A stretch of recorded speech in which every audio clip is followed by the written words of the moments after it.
You find yourselves at the destination of your sojourn, back here at the Lonesome Tankard. Except some people have tarried behind: Tilda, Ed, and Rick. Tilda jolts suddenly, the characteristic expression on her face of someone that has just received a message. She straightens and walks wordlessly to the west toward her house. You can sense from her gait that there is something urging her forward. And you hear a high yelp from the north. And moments later, Ed walks in, closing the door behind him. His son is not with him, and he wipes blood from his right knuckles.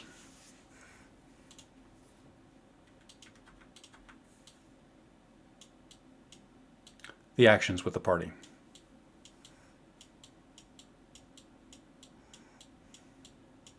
There's no sign of the bartender. That's exactly right. You haven't seen him since he left looking for his brother. Jackie takes a seat furthest from the Lolth Shrine.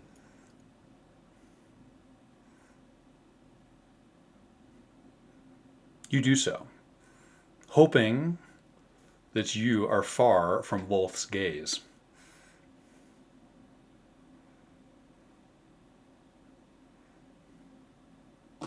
After the yelp, Noe makes eye contact with Kason, looking worried, stricken, and she turns, I think, to go outside to look for Rick.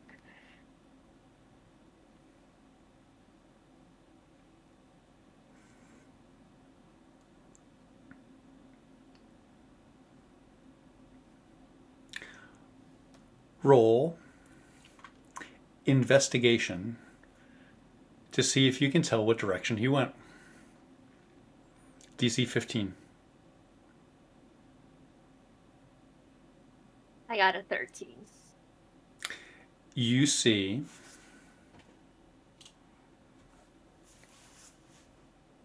a freshly extinguished cigarette here in the cool grass, but no sign of Rick.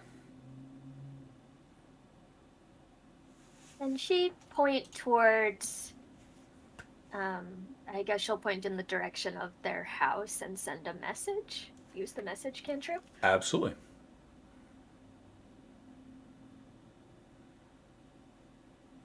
She says, Rick, this is Noe. Where are you? After a moment, you hear a voice reply inside of your head: fuck him and fuck you.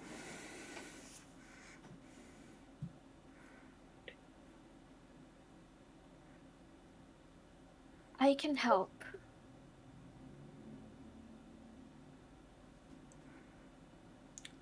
There's no response. Can you help? No way.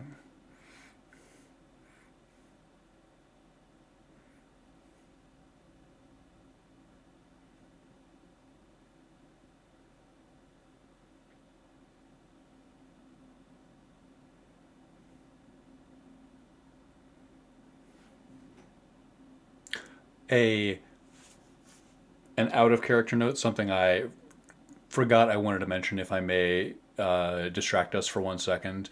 If you recall, we have an X card system in this game, so if something makes anybody uncomfortable, feel free to tell me that you'd like to step out for the purposes of, I don't like how this feels.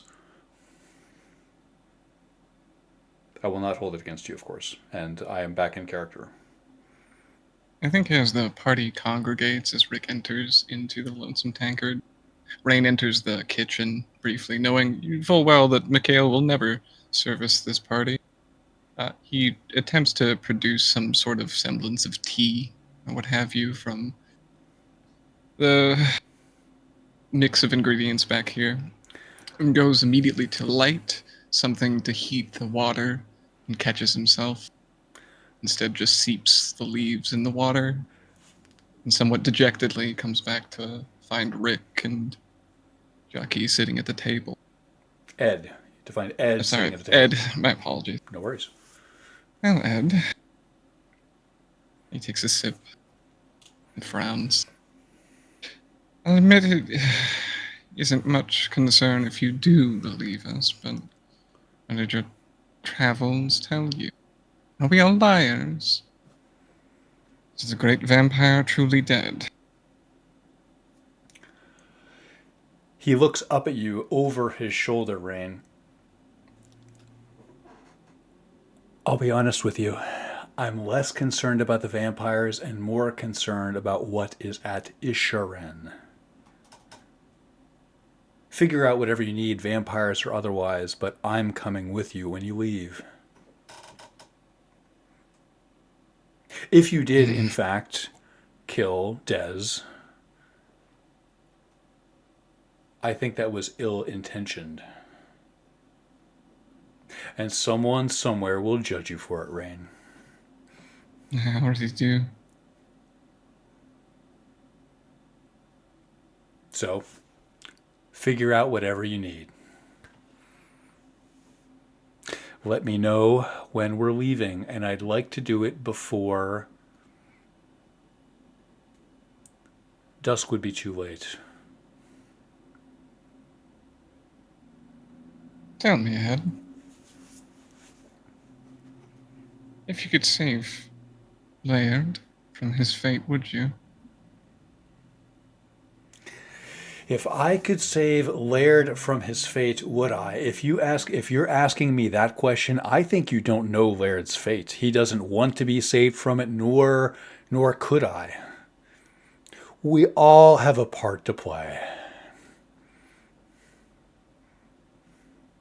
He knows his, Case. I know mine. So in truth, you would let him raft down the river? Into his...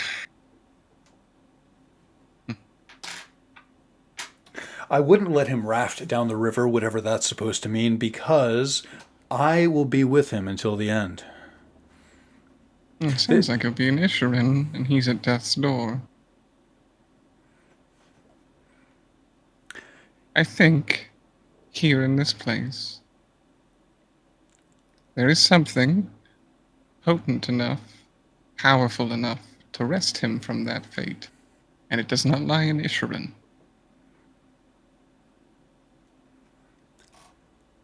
That's correct. What you're saying is true, Rain, but you're missing a little piece. Feel free to fill So- us in. You know that there's power here, but where does it come from? You think that Laird is arrayed against it. You think that it taxes Laird.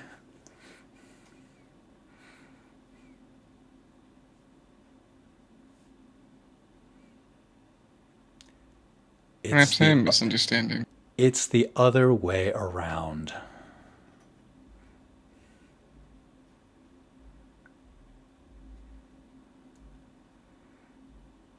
Rain leans back into his chair and attempts to sift through the meaning of his word.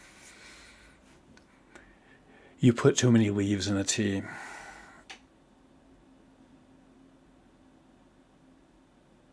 He just kind of grimaces and watches as the liquid pools in his mug.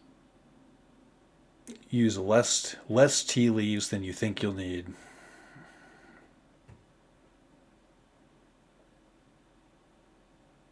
Like vinegar or magic.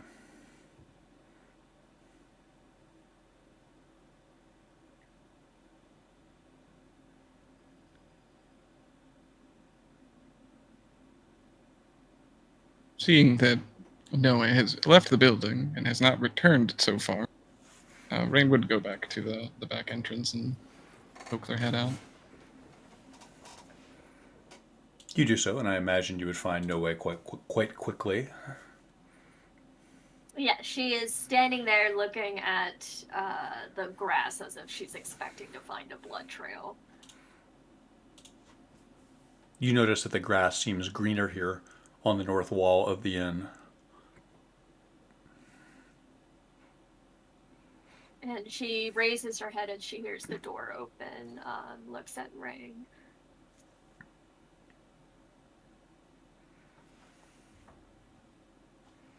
I wish I could tell you who's doing better.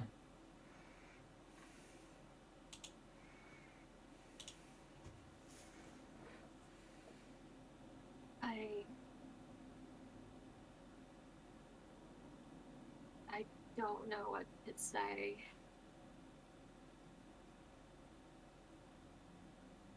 I know that something is happening between Ed and my father, that they've fallen into some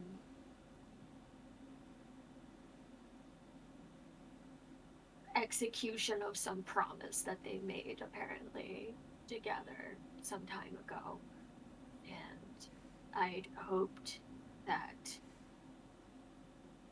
Rick could help us fix it because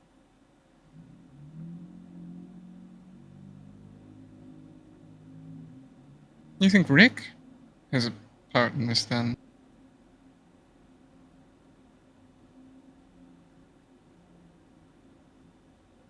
his father is ill.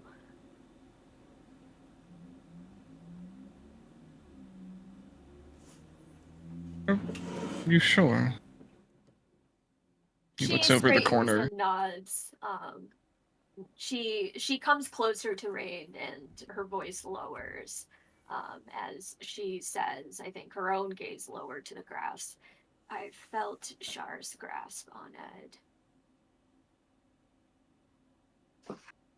I trust you. I don't, but I don't touch that part of the world, really. Try not to. Rain pours the mug that he has in his hand out over the grass. Steam rises.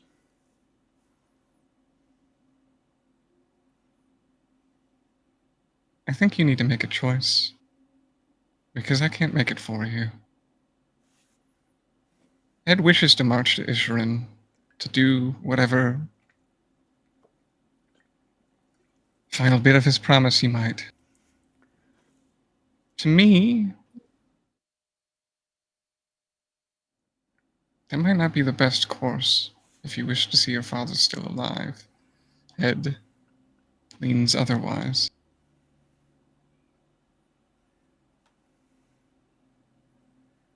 She frowns at this and she says, "Did you see him, my father?"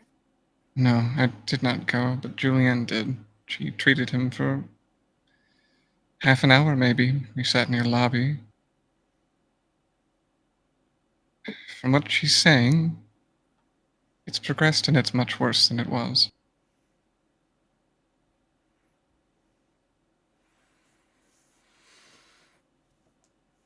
She frowns at that and I think makes to go inside to speak to Julian directly.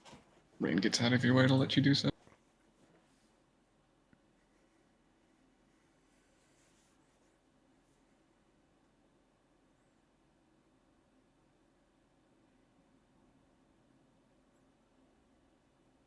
Julian will be poring over her tome, trying to find follow ups on recent inquiries, I suppose. So she's deep in thought and doesn't notice you walking up. Noe reaches to very gently grasp her by the elbow. "Miss Julian." It takes several moments, but eventually she comes out of her reading trance. Yes, Noe, Miss Sincere, what? Yes, what can I help you with?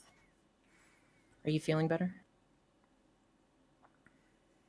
She nods a little bit. She is still wearing her visor down, so people can't see her face, but rather distractedly, she presses on. "My father is not well," Rain is saying. Rain is correct. In a matter of days, whatever has happened, whatever's malignancy is taking hold of him has progressed far faster than anything I could have imagined.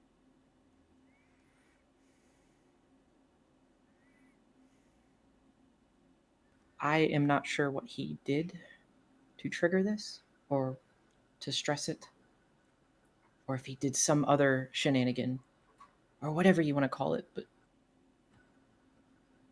I loathe to admit it, but he is at fault in some capacity, but I still need to help him. She nods at that and she says, "Whatever I can do, of course." Were you able to speak with him at all? No, not much. He could only mutter a few words.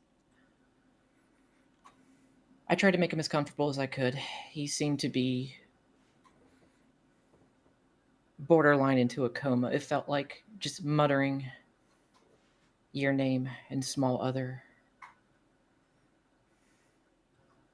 I wouldn't even say phrases or anything, just words. But I did what I could.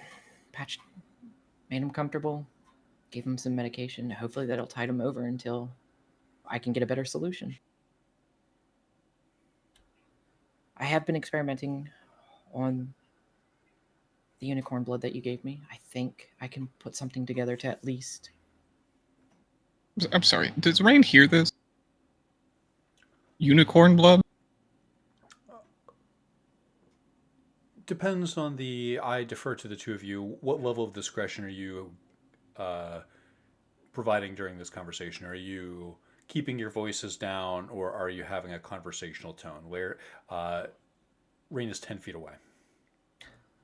Due to the sensitivity of a daughter inquiring about her father, I imagine Julian would keep a hushed tone.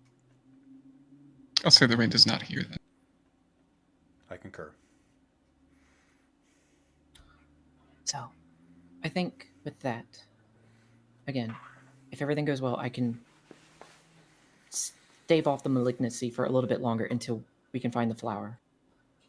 Everything circles back to what my research says. Even Rain has some even he has tied some things to it as well, so it has to exist. It's here. And if we can find that, I think that's what we need to help him. I don't know what's in Isherin. I don't care what's in Isherin. Whatever's in Isherin is not going to help your father right now. What we need to do is go underground. I agree with you. I'm unsure why Ed wants us to go to Isherin unless it's to distract us. I don't believe that he's It's to working. not... He wants us to go to not save Laird. He wants Laird to die. I will not let it happen. Ed has some other motive in Isherin. I don't know what it is. I don't care. My patient comes first. Your family comes first. That is what I pledged myself to do when I was hired as the medical provider for your family. And granted, I have some selfish endeavors in this as well. I will wholeheartedly admit to you, but She laughs a little at that. but I still care.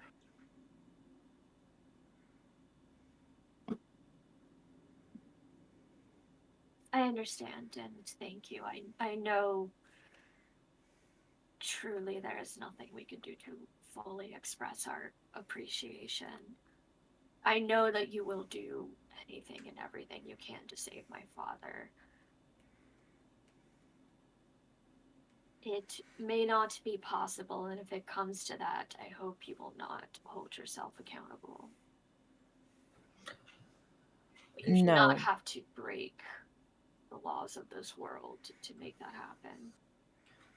No, but I will regret not being able to get a return on my efforts, I suppose. Your father is very important to my research, and I would like to see him alive. But more importantly, you need to see him stay alive. You have so much ahead of you, and you don't need this kind of... You don't need this right now. I hope you understand, and I say this knowing this may change your interpretation of me, both as a dutiful daughter and as someone who I swear loves him so much. But if I needed him to stay alive, I would turn him. It would be as easy as that. I don't think it's that easy. She I sort don't of think nods at that, just accepting that. whatever he's doing, I think it transcends being turned or not. Like I like to imagine it. Imagine, I don't know the intricacies of this, but I imagine with being turned, you just have a different type of life force. Either way, whatever it is that's sustaining him is leaving. So even if you turned him, he wouldn't have much left to keep him going. I think my concern is that I have heard something from Ed about the artifact, the sword that everyone is looking for. I believe it has already been unmade and exists in some unformed state there in the caves where the flowers may be found. And my fear is that whatever the both of them are planning, because I don't think it was supposed to be one or the other. I think that as friends they must have gone into this venture thinking the both of them would get what they want.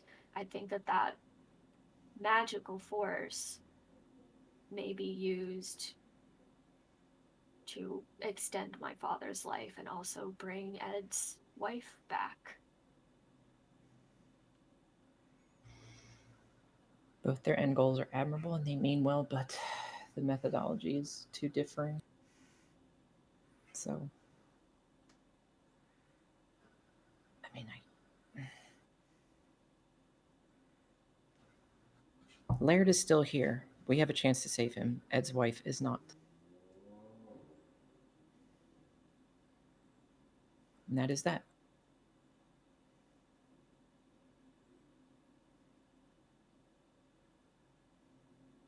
So,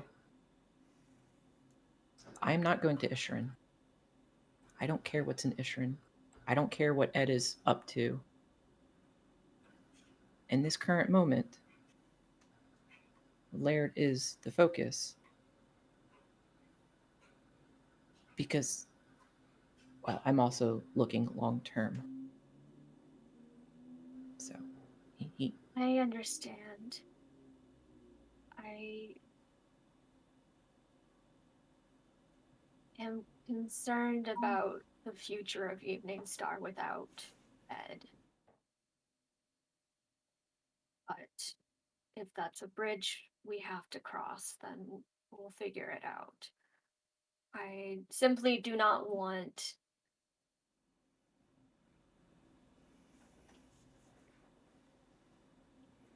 his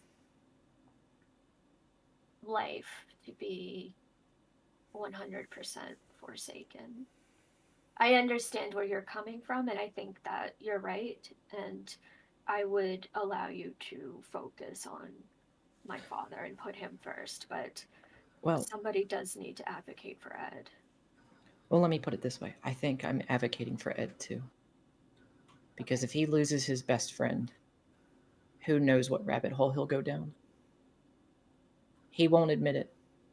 He's a stoic buffoon and he just acts on impulse, but deep down he cares about his best friend. And if he loses his best friend, I think that's it for him. But I think that's being twisted somehow. I think in his mind, if he doesn't get his wife back, he doesn't go on. And I understand that that's unrealistic. We can't let that happen. But how do we fix that? That darkness that's rotting away in him right now. Is there something the flower can do? It can bring back some of the only light that's left to keep the darkness from fully taking him, I suppose. Time will heal the loss of his wife. As long as he has those around him to support him. But if he loses those who support him,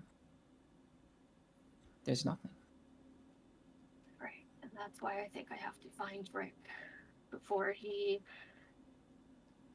completely destroys his relationship with his son.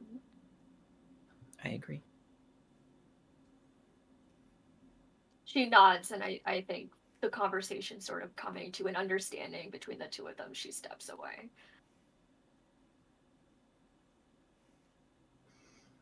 Julianne will sigh and just go back to her book.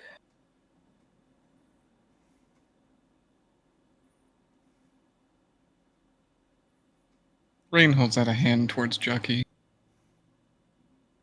You're wrapped up all in this, not so much withstanding of your own will, but you have an outsider's eye to this. What do you make of it? You've strode into this town under the pretense from your great leader that your god's sword lays within the ruins of this place, down to the southwest. Do you believe him?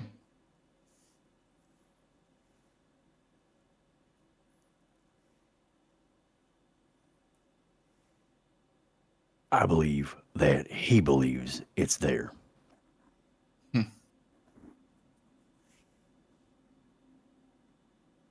I know you're not much for blades. He glances presumably at wherever you've disposed of. Would you call it Jessica? Chrissy, Chrissy, thank you. it's probably Whatever. leaned up against the table right next to him. But tell me, Chucky, were you to hold a god's blade, where would you point it?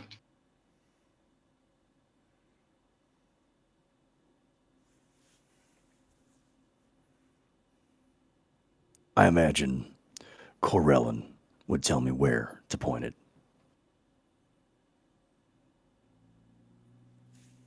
Thank you.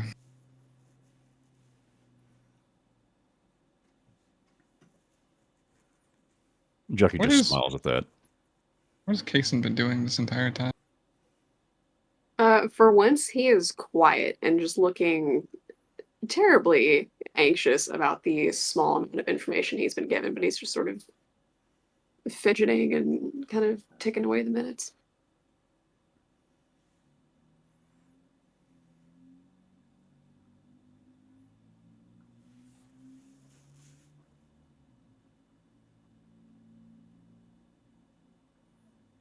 Not with. You leave it to the discretion of how antsy Kaysen is, but Rain would appear behind them and tap them on the shoulder. Is it, Hang in are we there. going? Are you hanging in there? Oh, you know, my. Oh, I guess he's not mine anymore. It doesn't matter what I call him. Well, the most important person in my life is apparently out there attempting to slaughter flaming fist agents as he treks toward Isherin. I think in that moment, Kaysen has rambled on about some of their past, correct? And Rain has been mostly dismissive of Kaysen up to this point, but those two stories start to commingle and they understand a little bit more of why Kaysen is so driven towards going towards the north, and you see that wash over their face a bit. Oh, fuck. I never wanted the sword, but there was someone out there who I fear would do anything for it, and I didn't realize just how far he would go for it until I saw him kill someone in front of me over that book. Not really even about that. They were just passing on the road, asking what we were doing there. And that was when I went my separate way. But, you know, fate's funny like that. You can't really run from your past, can you? I've been my whole life. It catches up, though, doesn't it? I It know. does. I know. Noe made me promised back there that I would, defend myself if someone pointed a sword at me, but what if I'd already promised to that person I'd never raise a sword to them? Casey, I guess I have a long walk to Isherin to think about it. I mean you no harm in saying this. I don't think you should walk the path of the philosopher. Those are questions for higher minds. My brother would have loved rumbling through them, but for you, I think you should go with your gut. I think, Maybe. were you to be placed in a position where you'd promised to, not to harm them, I think you'd know what to do. It's been a long time. Maybe I could hope things will be different, but I think things will be worse. How so? You think we walk to a darker road? Or do you walk to a darker road? I think even as I knew him, he was changing, becoming darker, but maybe it was just me. Maybe I was just blind to it. I was always optimistic and naive and to the point where I wouldn't see the most obvious things until they could just, rise up and bite me. And I've never been a great judge of character. And I think we're two the same there as he rubs the bandage over his missing eye. it's hard when you just want things to go back to the way they were. But not knowing the way things were, if any of that was even real. They were real, Kason. No matter if they were under false pretense, you lived them. You were there. You felt what you felt, and they can't take that from you. I will admit full and well to you, I still love Des.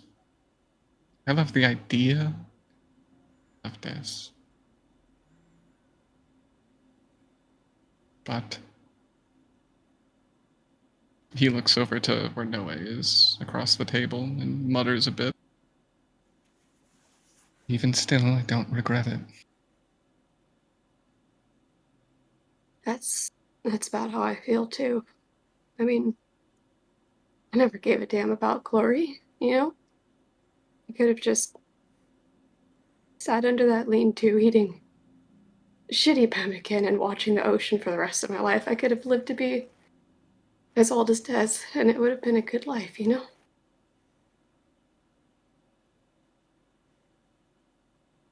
I think I'll feel better when my feet are moving again. Where are your feet going to take you, Kason? It I seems we think I have stand at a crossroads here. So many of us wish to march in different directions. And I don't think that's a good idea. We've proven so far in these past few very fucking tumultuous days. We march better together than alone. I feel like after what I heard, I'm convinced the Fist were. I'm convinced the Fist lied. I feel like I have to go west. I don't feel like I could wait another day, and I really can't pull another all-nighter. I'm torn. I'll go wherever the group decides, but I truly feel like I have to go west. If our fate and our past truly follows us like a specter, Kason, I have a feeling no matter where you go, it will find you. I'll try to be He ready. stands up a bit there and clasps you on the shoulder. Thank you. Just nods and leaves you to your rumination.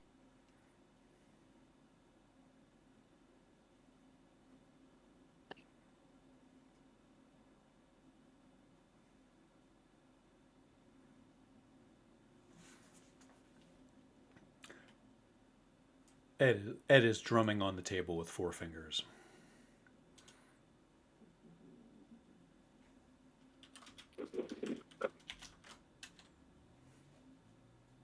Nope. So my microphone is. I've been on the. Oh, I'm so sorry. I've been on the webcam the whole time. No wonder you guys can't hear me. I thought I was muted. I was like, oh, I'm gonna sniffle. No, I'm on the webcam microphone. Now your webcam is off as well. Webcam off, and you don't sound like you've been on the webcam microphone. I don't think. I don't know. I defer to you, but it sounded normal to me. Mhm. Hail Adventure. It might have changed to it after I Tapped muted it. this. Yeah. That would make sense.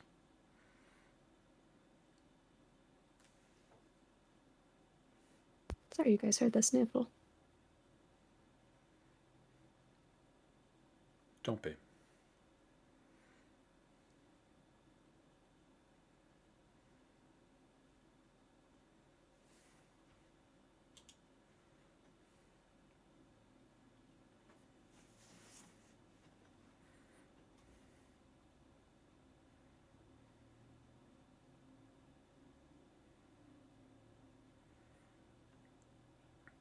Jucky, you could swear that one of the paper spiders on the altar is staring at you.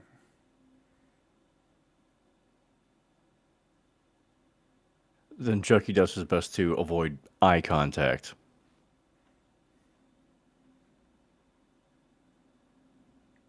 You do your best.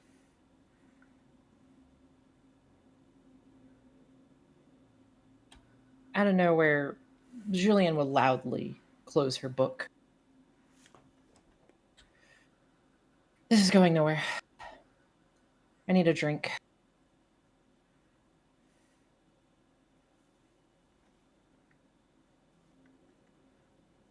Does anybody want anything? My treat. Whiskey. Is there any Wine. whiskey? Sagan Wine. and Julianne, you said something as well. I was asking if there's any whiskey for Jucky. There is. There is a half full bottle of an amber liquid, a whiskey from coastal Sembia. Ship's Anchor. She'll pour herself a giant glass of wine as well. Ed, you want anything? Your rapping on the table is distracting. I want to leave. Yes, we all do, but we can't at the moment, so might as well take a drink and relax. I don't drink. Okay, one nice tea coming up. Be light on the leaves. Yes, of course. I do know how to make a good tea. She'll bring out one of her alembics and kind of just set it up, and she'll brew a pseudo method of tea as she always does. You do so.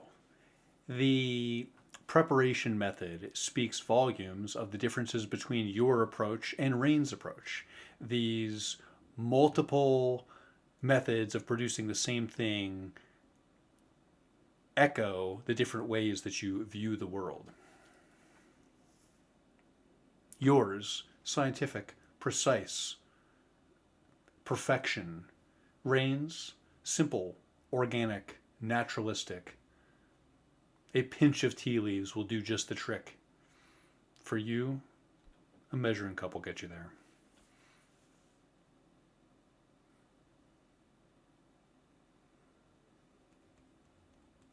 As she finishes up the tea, she'll walk around and hand Rain his glass, hand Ed his cup, slide over the whiskey to Jucky, and sit down at her usual seat at this table.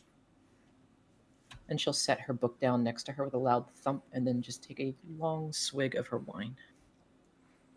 Jucky grasps the whiskey and he says, "My grandpappy says there's only 3 things should never enter a man's body: steak, whiskey, and steel." Takes a big chug. It's not so much what my grandpappy taught me, but something. Why steak? Why not? No, why? I need to know. Jucky Whiskey, can't whiskey, I even can eat. understand because it's a poison, and steel, I imagine, is an arrow. But steak is good for you. So is whiskey. In moderation, I guess.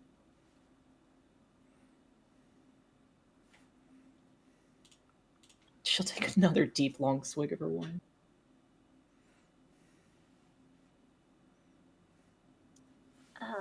So I like to think that practitioners and worshippers of Shantea know how to make a really good ritual stew.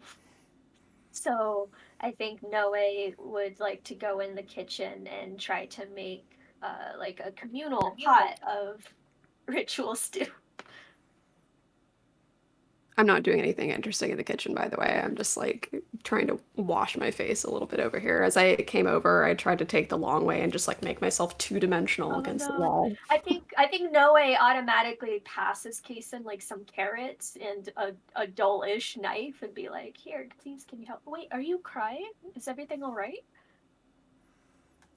Not really, but I am happy to have something to keep my hands busy. What's wrong? I know we haven't gotten to talk and there's been a lot going on. I think we all have something waiting for us, whether it's in Ishirin or in those caves, but I think there's not just the bigger plot, but I think there's things waiting for all of us. She's clearly waiting for him to end this statement with something about himself. And when he trails off, she frowns a little and says, "Well, you sound like you're expecting whatever's waiting for you to be an execution." I'm certainly expecting a moral conflict. I think I will have two promises that I might not be able to keep both unless I get a little creative. I'm not sure. Well, you're nothing if not creative. Yeah, if I can just something like making the griffin roll, but if I can just like do that emotionally to someone, that'll be a start. Make the griffin of their heart roll. It sounded better in my head. I'm sorry. I think I just need to just take this person and just kind of just shake him a little bit. Just a good shake. That And might do it. she looks in Ed's direction and then looks back at Kason and she says, "I think sometimes people are not themselves and are not making choices that they would otherwise make because, well, the gods themselves sometimes deem it necessary to intervene and move people, their hearts and their minds like chess pieces on a board." I think I've learned a lot from all of you over the last few days, and I hope that now that I'm a little bit wiser than I was before, maybe, or at least less blind, I think I'd just like an opportunity to know if this person is wayward, going down the wrong path, or if they were always this way and I just didn't see it. But if you see another Lathandrite in shiny golden armor, or you see me run up into a tree and hide there like a cat, you'll know. What would you like me to do? Do you want me not to intervene on your behalf? Is this something you need to do on your own? I wish I knew the answer to that. Um, I think leaning on my friends is probably a good idea.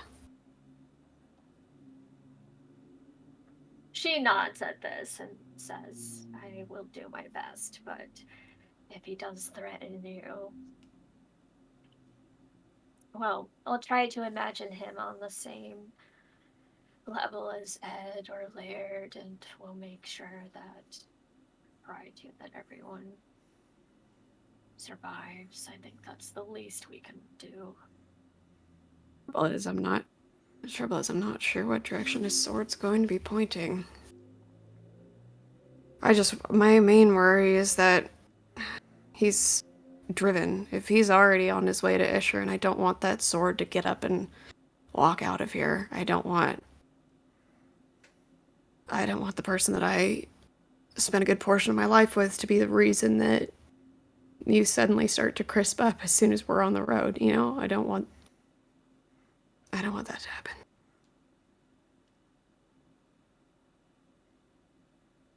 Well, first of all, I don't either, sincerely. Second of all, I wouldn't blame you. I just want to get there before he does, you know? So I think I think though, I really think the sword is beneath Evening Star. I think it is in the cave system. If there's a way we can find out for sure, we should do that, because I don't want to deny you I wish your there was God's-given quest. I wish there was some kind of shortcut. Take the caves to the west. Wouldn't that be easy? If you were willing to go through the Underdark, there might be. What's the furthest from home you've ever been? She looks thoughtful about this, and she says, there's a settlement to the northeast, but admittedly, I don't think I've ever left the tree line proper.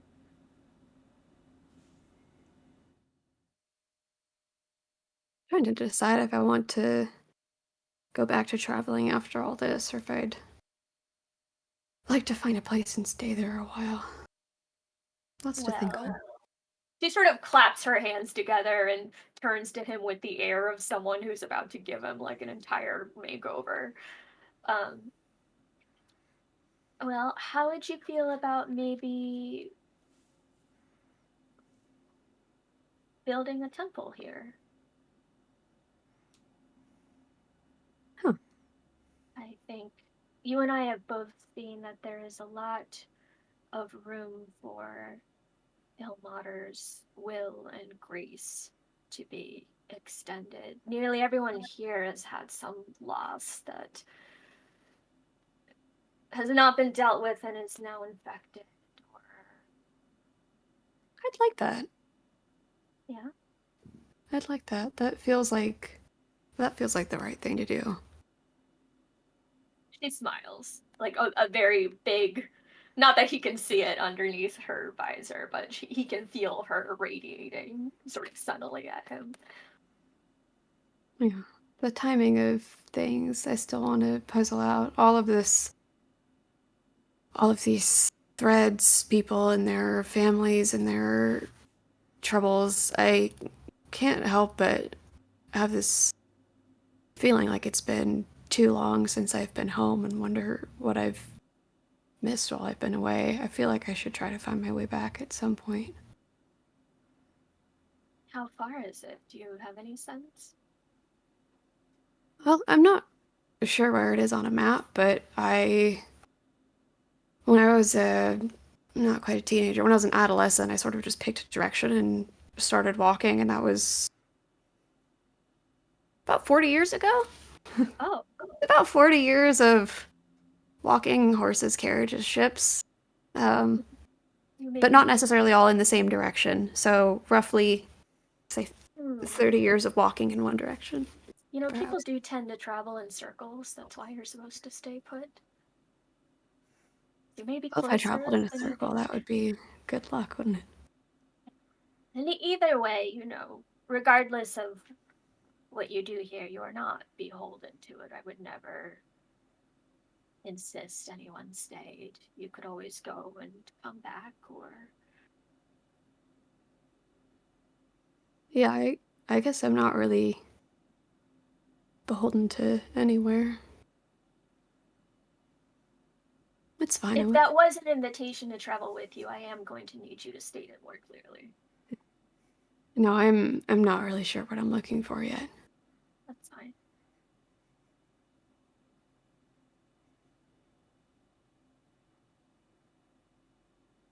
taught you how to cook? Oh, it's something that the sisters at the temples nearby know how to do. My family actually doesn't keep servants, house servants, so though my mother prefers to send for meals down at the tavern, there are times in which my brother or I will cook something.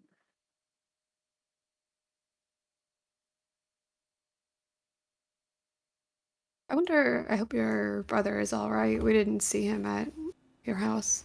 Hopefully he's just resting somewhere. Or back to work, or... Oh, Maybe he was upstairs. yes, maybe he was still in his room. So... But you did see my mother, right? I think Julian must have just spoken to her upstairs. It seemed like everyone was upstairs. We sort of just waited in the, what's the word for that room? Parlor? Is it Oh, yes. foyer? No, we do receive guests in the parlor. No, I suppose that makes sense. Yeah, I'm used to, if I am inside a fancy house, it's probably because I broke in there, so I don't really know the names for all those sort of rooms. Not that I would ever break into your house, I'm not... I think he can tell by this point that Arsinoe is pretty distracted trying to figure out what could be going on with her brother. He's gonna he physically holds his lips closed before he can reveal anything else that he shouldn't, and he's gonna finish up his last little sous chef task and then try to escape out the door again. She lets him. I think during this time, Rain has been sipping away at the wine, and the only possession still on Rain's person is a little vellum page notebook where you've seen him maybe a couple of times press leaves or flowers into. He flits through a couple of pages and passes by what looks to be a child's drawing with little arcane scribbles and the equivalent of crayon, effectively. Little wax seals and charcoal doodads. And a few more pages of flowers and mushrooms pressed into the pages as he stops at a rose. He presses his hand down it for a minute as it washes over him what that means given new context. No way. He calls into the kitchen. She pokes her head out. I don't mean to interrupt you from your... He sniffs the air. Cooking? But... How long have you known you were allergic? Allergic? He rests the page up to show a pressed rose, thorns and all, into the page.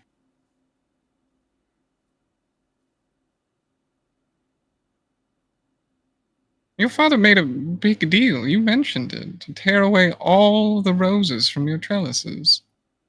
How young were you? She frowns a little. Is this a story significant beat I should ask for clarification for, or should I make something up? She says, fairly young. It happened. I don't remember when it happened. Young enough that you remember the trellises and your gardeners tearing them down. I remember that I used to be able to smell the roses, and she sort of wrinkles her nose, puts her hands on her hips, and says, "Why do you ask?"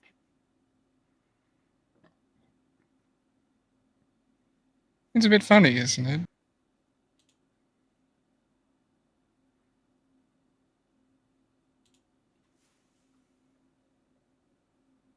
He leaves that almost rhetorical question hanging on the air.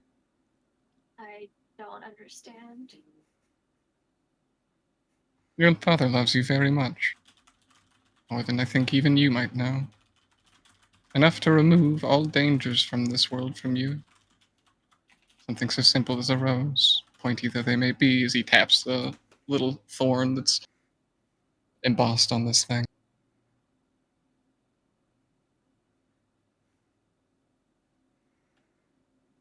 Flowers. I wanted to be a florist, you know. Truly. One that takes life.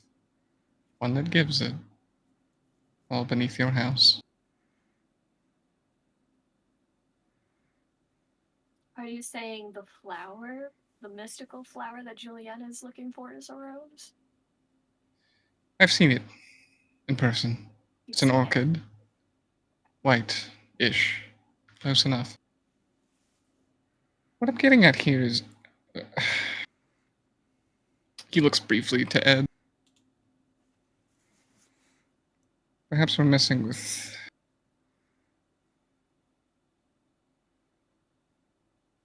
a particular kind of force. One that's beyond your comprehension? Yes, I think that's correct, Rain. But that's never stopped you before. Sorry, go ahead. I mean, everything's beyond my comprehension, so what's it matter to me? Ed, and it's within yours? He leans across the table towards you, Julian. How's the tea, by the way? It's better than when he makes it. Thank you. You're welcome. I wouldn't say that I understand it, but I know how to get what I want. Easy enough, right? It's just like Laird's sorcery. He doesn't need to know the intricacies of how magic works. It just flows from his hands. It just starts from within him, and his desires become reality. I too. Yes. But no, continue. I will finish my thought when you're done. He nods. I too get what I want from this world. And yes, there is a power beneath here. And yes, Laird's health is failing. He's going to get what he wants. I will get what I want. Isn't that enough? Well, But you had well, a thought, Miss Worthwhile. yes, I do. Doing anything recklessly without understanding, regardless if the power just flows through you or not, is still dangerous. So help me understand what you're insinuating. And if we're going to be playing games of what you want, what Laird wants, well, what I want trumps what you two want, and I'm going to make sure it happens. So help me understand so I can help you, so I can help Laird, so I can get what I want. Fine. I want my wife back. We're going to go to Isherin and get her. As Ed says this, Rain gesticulates as though he was just super correct in trying to direct that towards Tilda previously in the... You gesticulate wildly. He gives you a bit of side eye. That's what I want. It's really not that complicated. We're going to go to Isherin and we're going to go get her. What do you mean, go get her? She is passed on, has she not? He slams the table and stands up. Don't say that again. I won't. So please help me understand. He leans over the table. You're making an elixir for Laird to help him defeat undeath, to remain alive despite his physical form failing, correct? Correct. He stands leaning over the table. His forearms bulge as he leans down towards you. This magic has multiple uses. It does. Now, you know what I want. And I think you knew that already. What do you want? You said that what you want trumps me and Laird's plans. What's your card to play, Julianne?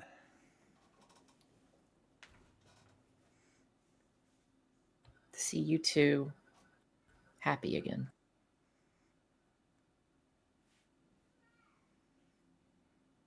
You might not see a smile in his face, but Laird is happy. Laird is getting what he wants. And something that seems to have gone over the head of your companions is that he wants more than to just be alive for another couple days. I don't think you're right. I think he's too far over the edge and he thinks he can't turn back, but he can. He's so stuck in his way, but ultimately he wants similar to what you want. He wants to go back just before he was sick. He wants to,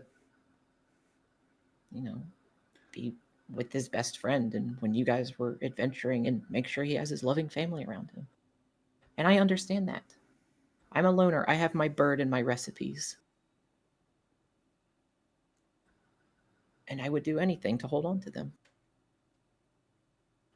But When, sometimes, once we've lost some things, we just need to hold on to what we still have so we don't descend into madness any further. You have good things left in this town.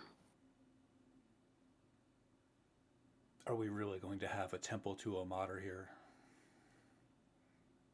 Would anyone be opposed? That's not my thing, so I can ultimately, why not? I think after it's all said and done, ask the town. Everybody lives here. Everybody has an input. If they think Ilmater will be beneficial to their lives and having them around, why not explore that? Explore that potential.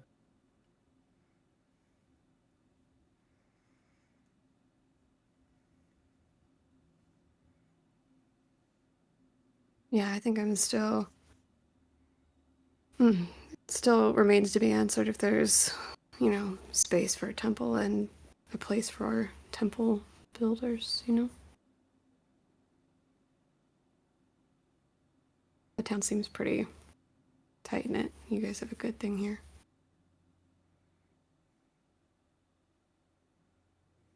Ed, let me ask you this.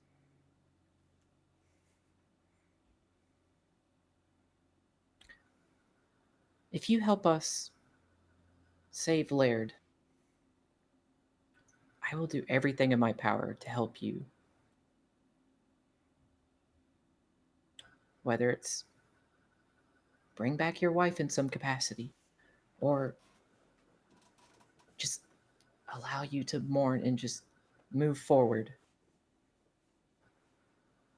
But I do think if you lose Laird,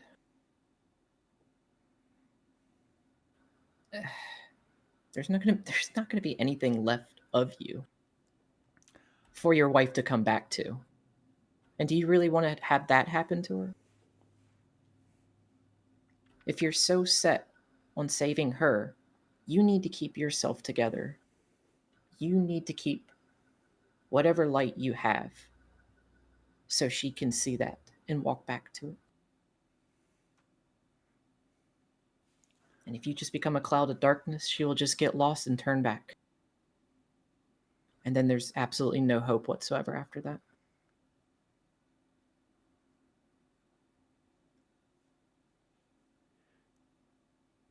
He looks taken aback.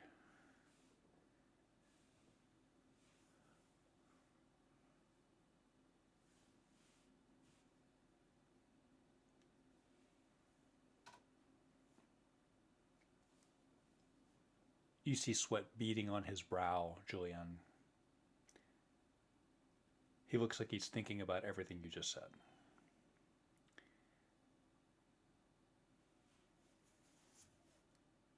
Very well. I'll accept your help, but me and Laird are going to see this thing to the end of it. I promise you I will be with him the entire way. I will not let Laird walk this world alone. I expect nothing less of his best friend. And that is a duty you owe to him, and he owes you just as much.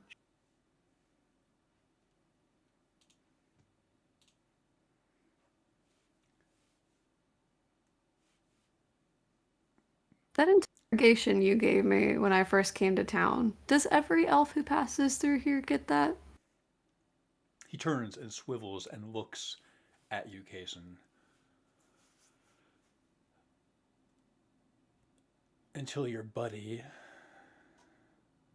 gave me what I needed, the location of her bones. Yes, I did. I thought you might know something. Now I don't need to know. Now I know where she is. Right over there. He points to the southwest.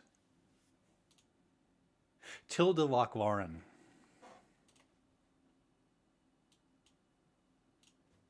Do you think we could do 5 or before the tilde bit by chance? Sure. Thank you for catching me. Thank you so much. Just before I open my mouth. Okay, sounds good. Perfect. Okay, let's take a 5er. Hello, David. Hello. Hello, David. Bye, David. Happy Passover. Happy Passover. Well, yes, I was trying to remember. I like tried to memorize this phrase earlier, but it's gone out of my mind. Chag Sameach. That one.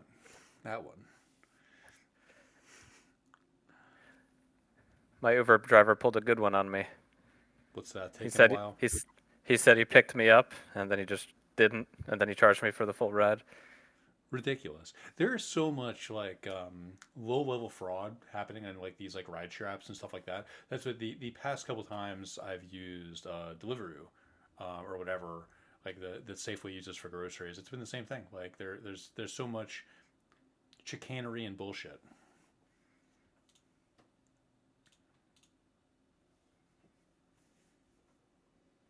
It feels very good to just like chug a bunch of water. I feel crunchy still from that scene. Oh my god, that was good though. I have never before, like while just playing D&D or something, been able to immediately summon tears and have them go all the way down my chin. I was like, that was a good one. It's tough to emote a lot in D&D and not feel embarrassed or like it's too much or over the top. I was crying like the perfect amount. I was like, yes. Something that was deeply foundational for me in this modern D&D arc was at the end of Fall of Cormyr, I was intensely emotional and it was really hard for me.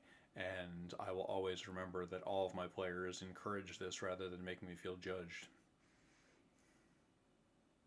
I think it helps like when I practice the lines over and over again. Like a lot of times if I can't sleep, I'll just practice like really emotional lines that I have in mind and just like literally just like cry myself out and then just like right into the pillow and then just be just dead, done.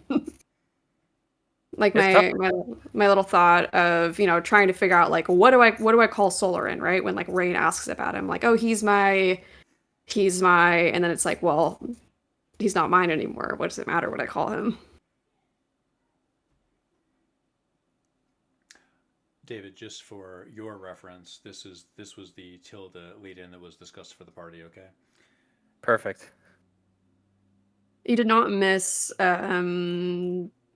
too terribly much. I feel like we were mostly just like catching up, reflecting on things. Everybody's got soup and tea and whatnot. Don't tell me. Nothing like- Tilda doesn't know. Yeah, Tilde And it's was easier not for in me it. to play it if I don't know. Exactly. Yeah. Yes, exactly. So you don't need to know. Tilde, Joel. Yeah, I'm just letting you know that like you didn't miss anything like huge. Tilda jolts suddenly. The characteristic expression on her face of someone that has just received a message. She straightens and walks wordlessly to the west, toward her house. You can sense in her gait that there is something urging her forward. And are you in the new campaign? I am. Are you with me on Evening Star Yep. North 2? Wonderful. All right, we will. About my familial ruin. Yes, exactly.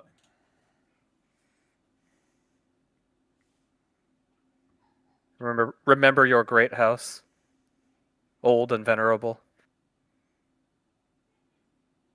What's that from? Remember your Darkest great house. Dungeon. Okay. I absolutely love the introduction to Darkest Dungeon. It's so atmospheric and cool. I've seen the game. It looks atmospheric and cool, but I've never played it. Just watch the intro. The game is cool, but the whole game is such a great set piece for like gothic horror. Well, it's $3 on Steam right now. Definitely worth. I could have swore we owned it. Do we not? I don't think so. I don't have Steam open right now, do Hmm. we? I might be thinking of something else. Oh, I might be thinking of Blasphemous. Yes, Blasphemous, yes, Darkest Dungeon, no. Yeah, that's what I was thinking of. Blasphemous is very good. Is it? I've never played it. Is it the same kind of thing? It's like a party builder. No, it's So, Metroidvania. Yeah. Metroidvania, okay. Got it. It's steeped in Spanish Catholicism and dark Gothicness. Correct.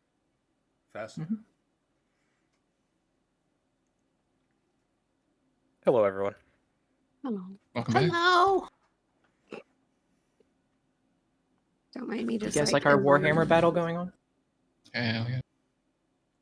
Mhm. Whoa. Yeah. Ooh. We started at like, I don't know, 3 o'clock, 4 o'clock. Stopped at 7. Mike, one of the things I'll have to show you later. This case. This is Lord of the Rings pewter tabletop minis. Huh. The fuck? Is that Okay. is it a Games Workshop? Yeah, it's the Yeah, Games this Workshop is- logo. Yeah. So there's 40 times 4. There's like 160 of them. There's about 160. Wow. Oh my Hell yeah. god. Look That at looks Do so not- cool. Look at that. Do beauty. not show those to Gwen. She'll lose her mind. They're so Looks very fun. cool. Yeah, I not only did I get my own stuff back from my dad's house, he's like, "Hey, I don't have room in the pod. Please relieve me of some of my other nerd stuff." And I was like, "Yeah, don't mind if I do." I recognize a lot of those books you posted. I've either owned or gone through them, Mm-hmm. except for the Drow one. I said the same I thing. think there was a module, right? Like this is like a little drow art here. This is like a little map you can do a little and do that. Yeah, and it comes with a bunch of little fold-out drow maps. Mm-hmm. We have like vague memories of this thing bubbling in the back of my mind. I'm ill modern nerd racers. It's been a long time coming. I think for most. I super appreciate your prop work. It's Same. so fun. It sparks joy. Good.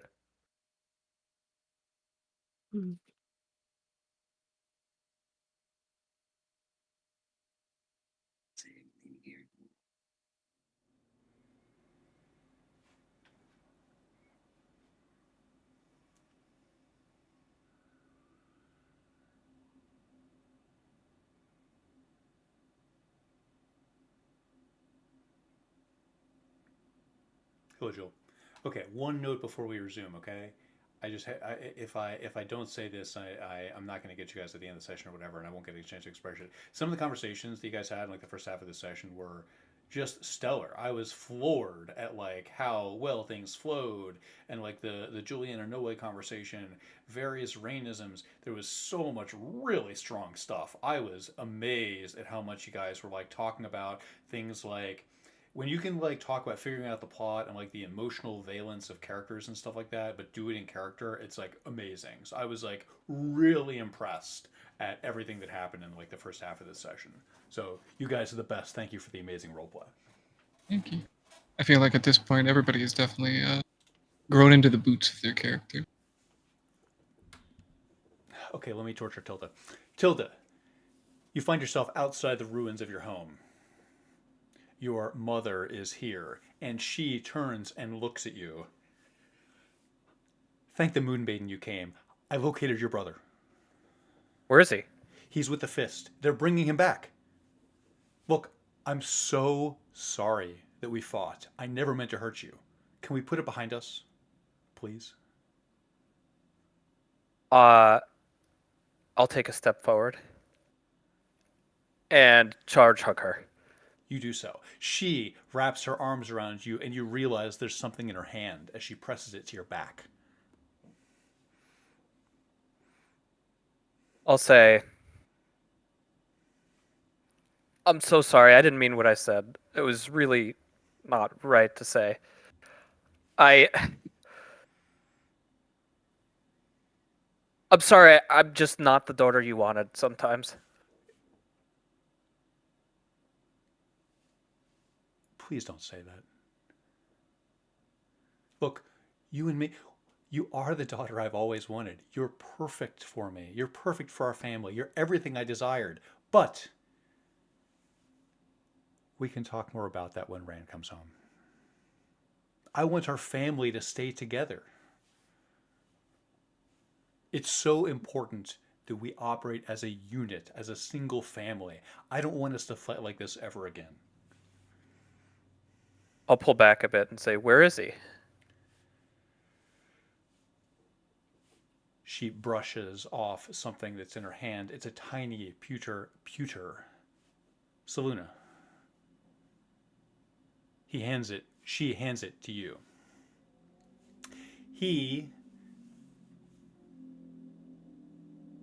is coming east with the fist. I can sense his presence. She pauses for a moment and begins to cast a spell. She surges with power. She casts clairvoyance. She centers the location of the clairvoyance far to the west. You can sense it. He's coming. I can feel it. He'll be here by nightfall. I'm sure of it. Good. He's safe then. All I can tell is he's moving with the fist east toward us. I'm going to find more of his things. I want to do something for him with you. It might be a few months before we have another house that's a home again. There's that rental house south near the... That doesn't matter. I would like it if we could, while we're staying at the inn, if we could just put some of his things in a room, make it feel like home, have some semblance of a room for him. And you, of course, but I'm just going to find anything, trinkets, his favorite coffee cup, anything at all that could be here in the wreckage, and take it to the inn. And tonight we'll see him again.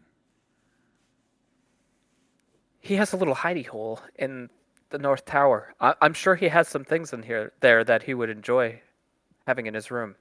But you said he's with the fist. I feel concerned. Didn't the fist blow up this house?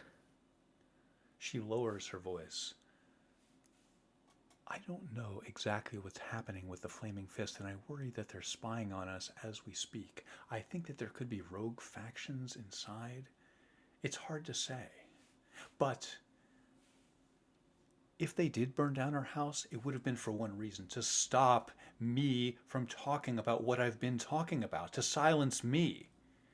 I agree. Because there's an aboleth under the mountain. It's controlling everybody. I knew it. That drow lady was talking about that. She told me she needs to slay the aboleth to ascend to the Avatar of Lolth. Then you should encourage her. She already... One of my group already sent... Raid sent her there. I can't imagine anyone more capable of slaying an aboleth than a matron mother, so perhaps that's for the better.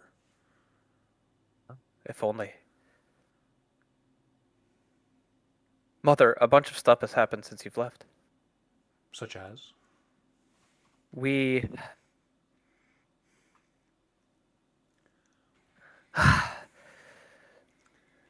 No Way and Rain really wanted to confront the Druid Grove up in the mountain, and we did. Okay. We're pretty sure he's dead. He? Who? The man who runs the Druid Grove. Are you not familiar with him? The ancient elf? Desiring begets suffering. Yes. Yeah, he's gone. Gone. And he said he planted bombs everywhere under Evening Star. Why would a druid plant bombs under a city? He was crazy. He wanted to, like, scorch the sun because he's a vampire. He was a vampire. Maybe he's still around. I mean, we put him in the fire. Who knows?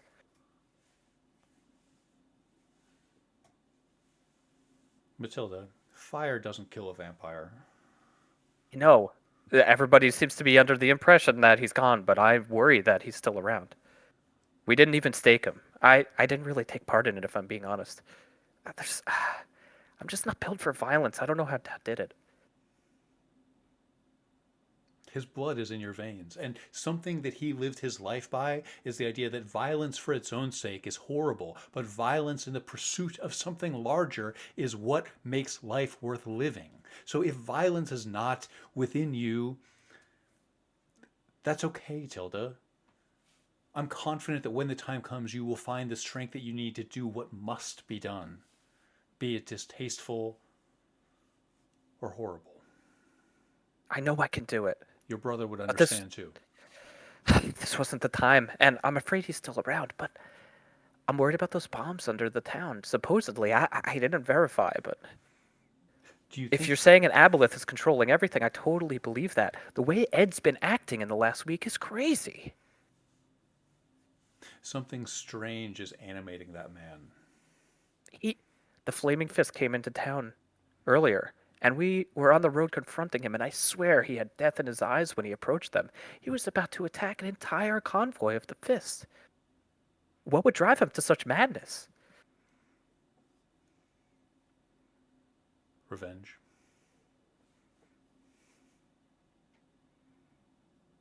I have cause for revenge too, and nothing would cause me to do that. That's a lot. I'm sorry, Mom. There's just so much happening, and I'm so glad you're back. It's so hard out here. This place has become alien. Now that you're back, it feels like a little bit more like home again. She nods and embraces you. Tilda, I know that things have been set in motion, and you, for the first time, are outside of my orbit. I trust you to do the right thing, and I will not smother you again. I will not try to make you do things again. I've learned from my mistakes. But I don't want to happen what just happened to your brother, where he almost could have been killed, arrested, any number of things. The horrible things that could have befell him could befell you as well, and I would do anything to avoid that. So I am trusting in you that you will take care of yourself. Will you promise me that you will do the right thing and, to the best of your ability, try to remain here on this plane with me? Yes, absolutely. We are the Loch Lawrence. You, me, Rand, we're the only ones left. We're not going anywhere. Your father would be proud, Tilda. I keep dreaming about him. Me too. It's hard. I see him. He keeps telling me to go, and I can't let him go. You knew him for longer than I did, so I don't know how you do it. She shrugs, and you realize that she is standing in an ashen field that represents so much loss.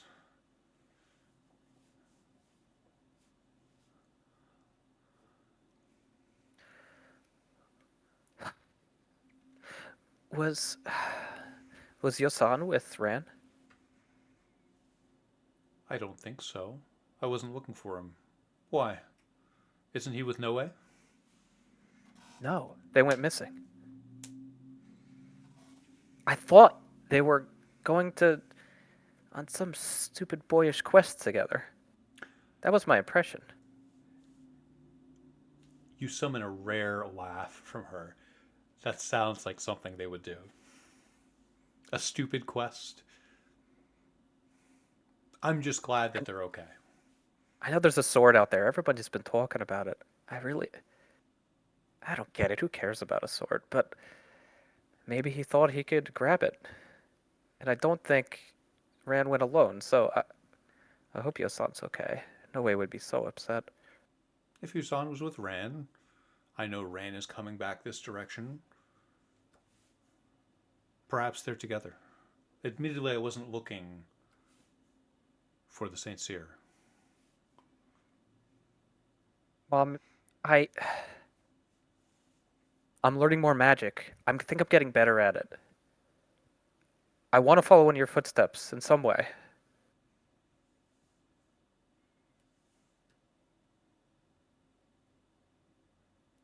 I don't know. I hope I can. There's so much that's happened, and there's so much that will happen, and I just want to be able to keep in touch with you. I hope that I can give you all the information that I learned so you can better make the weather forecast in the future.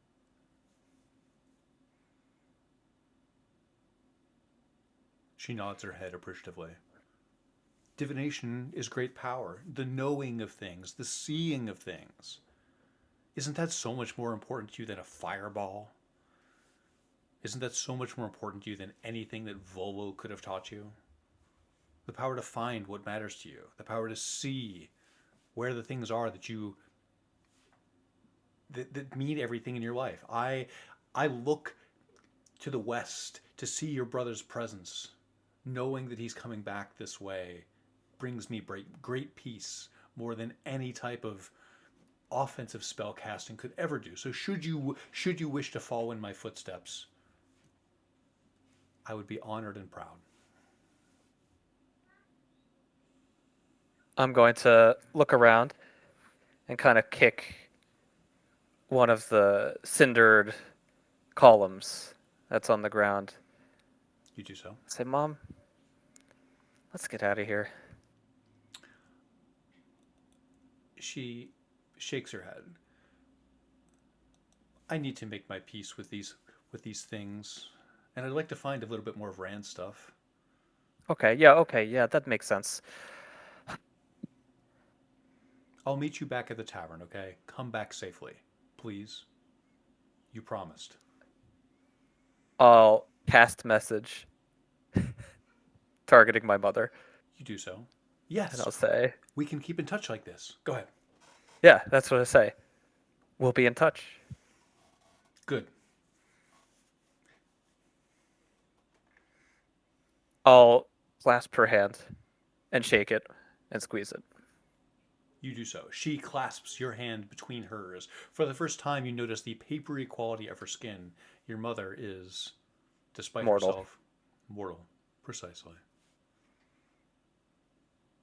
I'll turn and take my ancestral shortcut through the woods for the last time, maybe.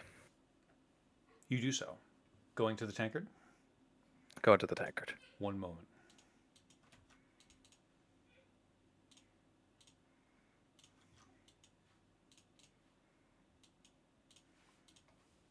You find yourself somewhere familiar till then.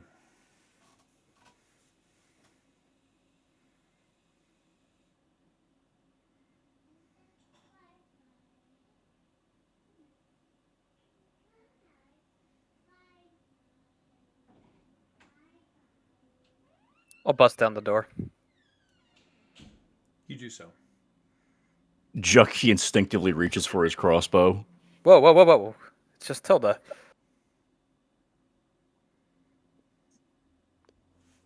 I'll hold up my hands.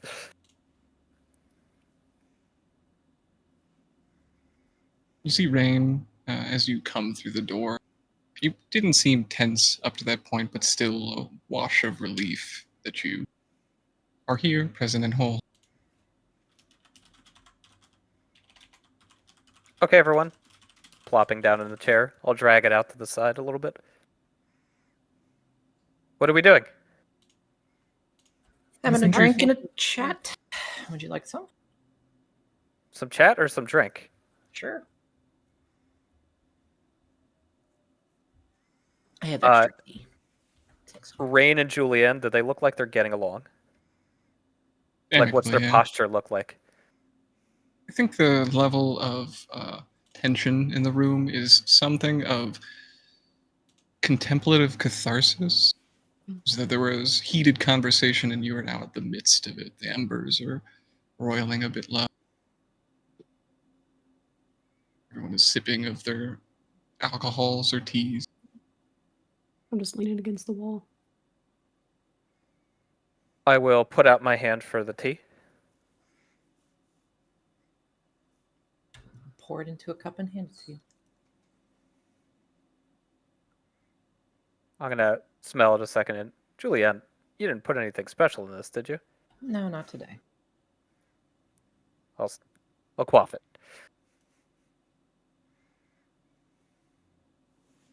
I will have you know that Ed liked this tea, so I'm pretty proud of it. I will shoot a bemused look at Ed, Ed, gauge his reaction.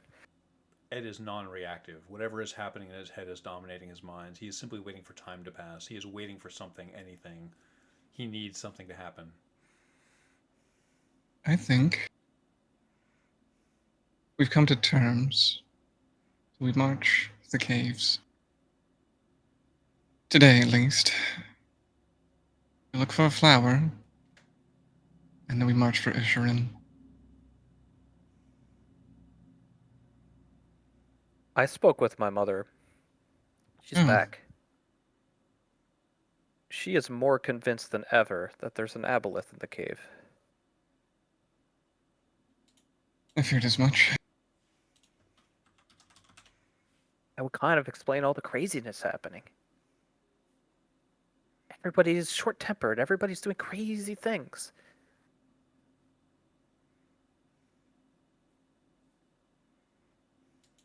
If we go in the cave, we should be careful. That's not something I want to die to. Let's see to it that we don't.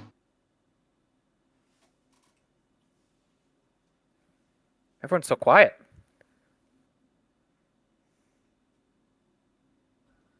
I don't know if I could go with you all. Thinking. I'm just trying to have a moment to sip my drink, Tilda. I've done a lot of speaking. Turn to Case and say, the sword. You need to get that sword, right? Something like that.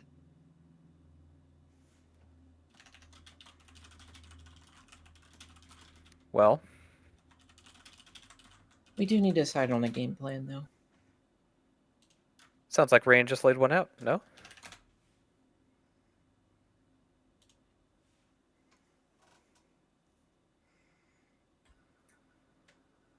Yes. I mean, just by going by the mannerisms, I think several of us are very set in where we'll be traversing next. Case, if you have to follow your destiny, do it. You know where to find us. And hopefully we know where to find you. I think Yeah. there's someone I am supposed to meet up ahead.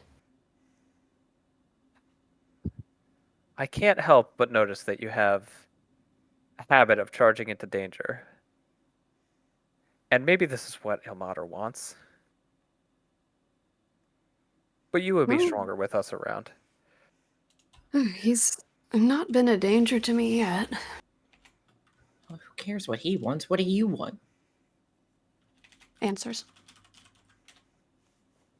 By Well, he, I didn't mean Elmater. Well, Ilmater's not going to give them to you. No, I want And answers. trudging off by yourself. Not to be rude, as Rain mentioned earlier, but I don't think you're going to find them very easily yourself either. I'll just follow the trail of blood. The If rain he's here, washes they'll it be away there. eventually. And then what? Hoping only a day behind.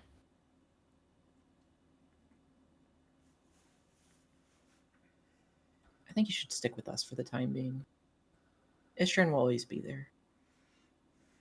Are we decided then? I am. So you need to find whoever's going for the sword. And you're afraid they're going to get there too fast, aren't you, Kason?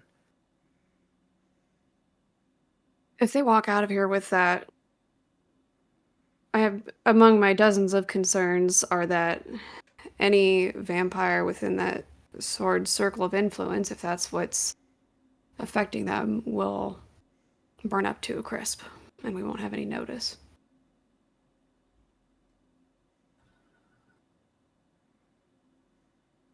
If they're in sunlight, yes. What better way to protect our vampire friends than to be underground? True, true. Now, I have many opinions about this whole vampire business, but I will hold my tongue until we've solved the immediate problems.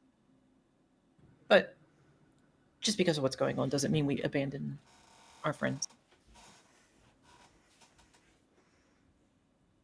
And that includes you.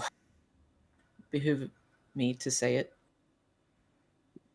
But you need to quit disappearing, and you need to stay here.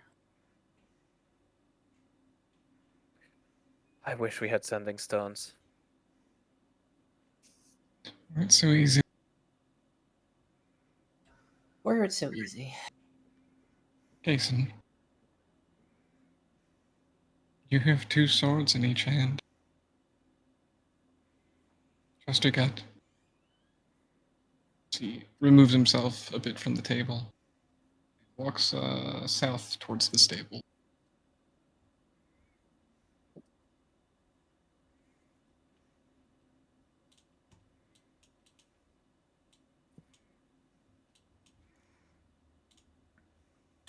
Tilda, dear, what do you want? I want to save Evening Star. Good, as do I. And I don't think Isharin is where it's at quite yet to saving Evening Star. We need to save those closest to us first to save Evening Star. I'll hazard a glance at Ed.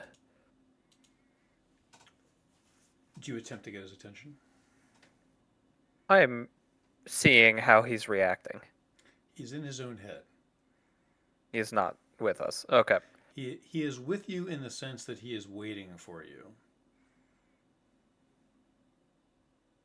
I'm going to look at him and say, what would you have us do? Oh, what would I have you do, Matilda? It's pleasing that you want to save our town. I wonder if you're willing to do what it takes to get there. I am going to Isharin. I have to. I'm meeting Erlen there. He has information that I need. My wife's bones are there.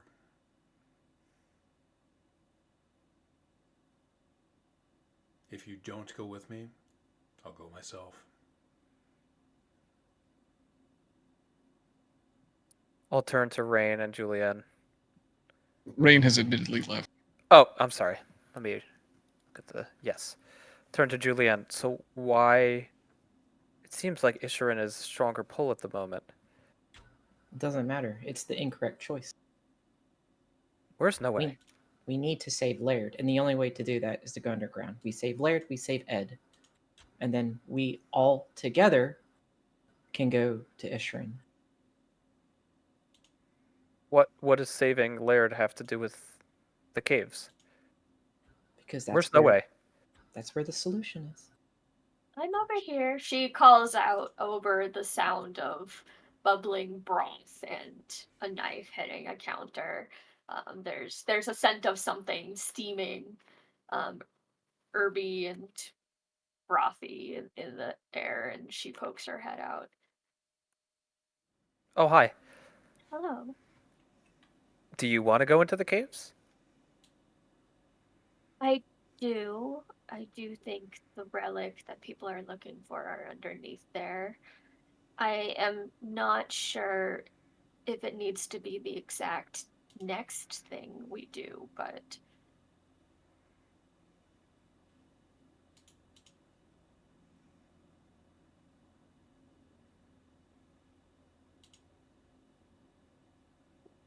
I am not sure what else could be waiting for us at Isharin other than more confrontation and fighting.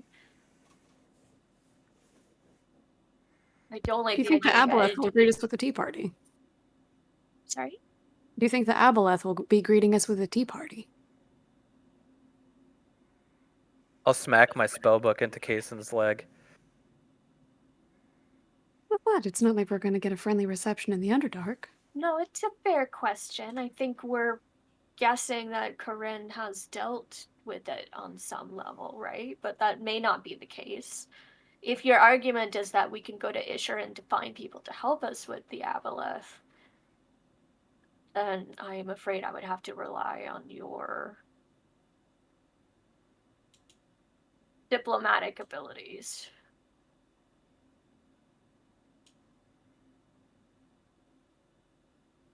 If we went to the caves, which entrance would we go through? The one across the river. Isn't The that one where we just infested saw with- another army approaching from? Roughly that Approaching direction. from the west, we would go east. My Okay, like concern is that across the table, weren't the second coming of elves coming from the east, or am I misremembering? You are remembering correctly. In fact, both of you are correct, just in different contexts. my concern isn't any humanoids. We encountered a lot of jellies last time we were there. Yeah, something I would like to see cleared from the town's main source of well water.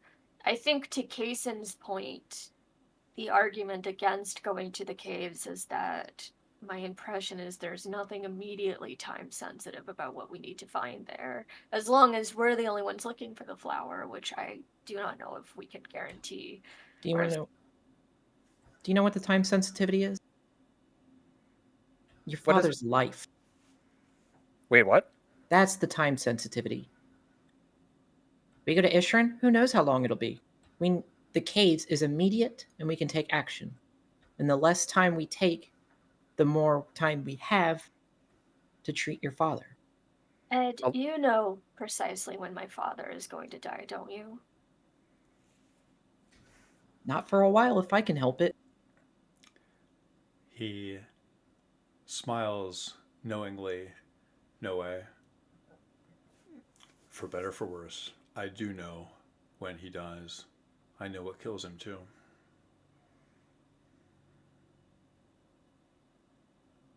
False musings of a dream. Because that's not what's going to happen. Because remember what I want? I'm going to make it happen. Your little fancy prophecies and dreams with no evidence backing it up whatsoever, sweeping that to the side. We can make this happen. You I'm forgot gonna to look at ask. Jucky. You forgot to ask Laird what he wants. Go ahead. You look at Jucky. Chucky, you want to go to Isherin, don't you? Reunite with your elfkin. Eventually, yes. I'll look at Kaysen glowering in the corner. Don't be so guilty. You need to go to Isherin. Do it. You have somebody who wants to go with you, and he's more capable than all of us. Tilda, now is not the time trying to encourage everybody to go separate ways for their destinies. We can all achieve our destinies together. I already split off once by the river, and turns out you were all getting set upon. I don't want that to happen again. Yes, and you got fed on by a friend. Oh, that's Oh. my own fault. I know, that's why I mentioned it. Well, I don't know. I guess everybody has.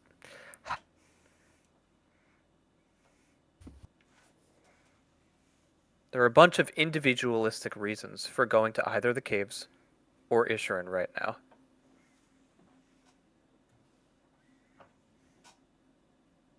I can't make heads or tails of it, because everybody's cause seems to be about equal in importance.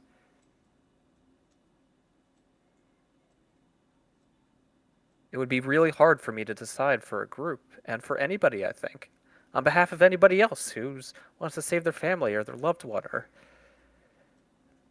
their pride or their honor. or obligation and duty.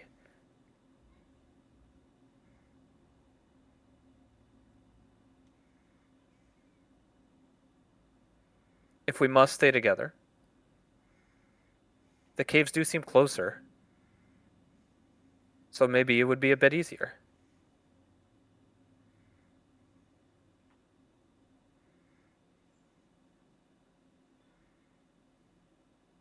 If I may, Which, during this time, Rain understands full well at this point that he's relinquished the sensor in a little box footlocker up in the northeast.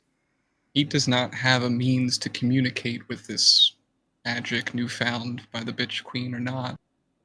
And he thinks back to the way that he got here into town on a little barge on the river. He thinks of the bells tolling on that boat. Reaching a bit, he goes to the stables and finds a bell hanging there and wrenches it from the wall. And if I'm not mistaken, there's a little blacksmithing alcove, which I don't think Rain's ever even stepped foot into, but probably smelling the Repairing horseshoes, a little farrier's station. You're exactly right. Yes, there are basic ironworking tools here, a number of horseshoes in various states of repair. Go ahead, continue. He takes the bell in hand, rings it a few times back and forth, and makes his way into the blacksmithing place and finds a thin length of chain that he adheres it to in this false simulacrum of the sensor that he had before. He feels comfortable with something on the end of the chain. And he pries them together. And if I may, he holds the bell aloft and stares into it as semblance of verdigris creeps over the metallic artifice of this thing, and a little drop of salt fills the air. He wraps this thing around his chest and makes his way back into the party. You do so.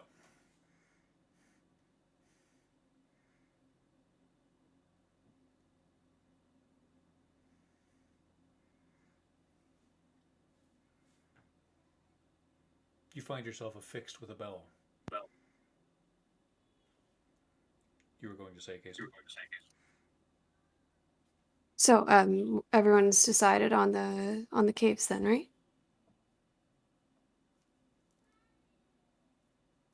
that appears to be our momentum.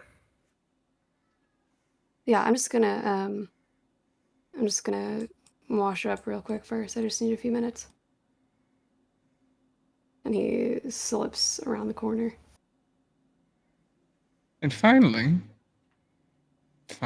you see Rain look to Noe very warmly.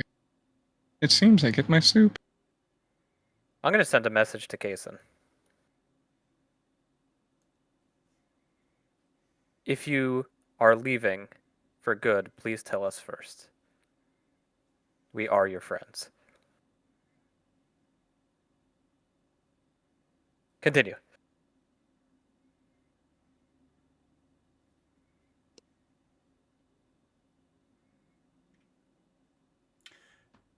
Ed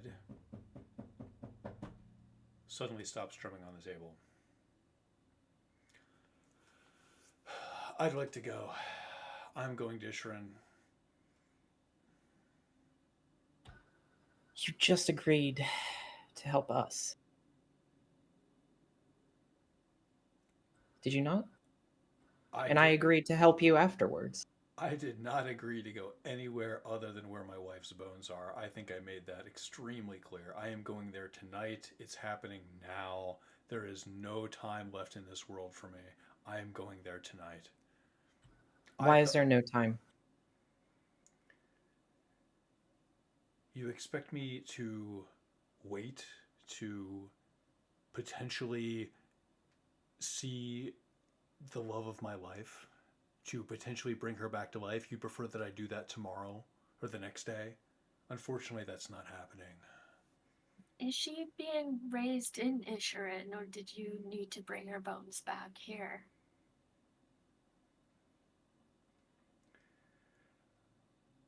Arsinoe, Ever since you were young, I thought you were smarter than you look. I'm bringing her bones back here.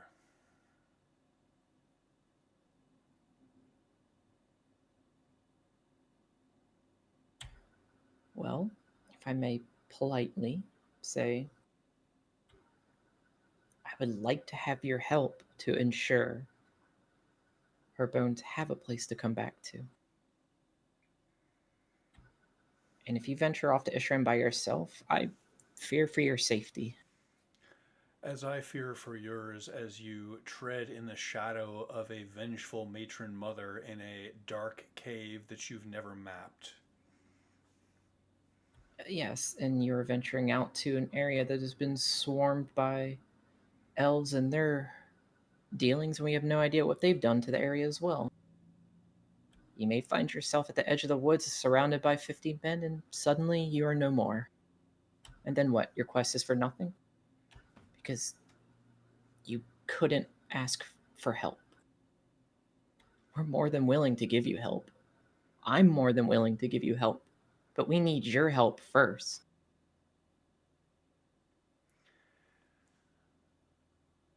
I'm not sure how to put this, but no. I'm not following you to the cave. I am not going to Mineral Springs. You can if you'd like. If you wish to spend what little time you have here on the Prime chasing what you think Laird wants or what you think will save him, I can't stop you. I could, but I won't. It's interesting. It's interesting because you think that Laird seeks to live forever. He doesn't. I'm not. No, and I'm not seeking to cure him to live forever.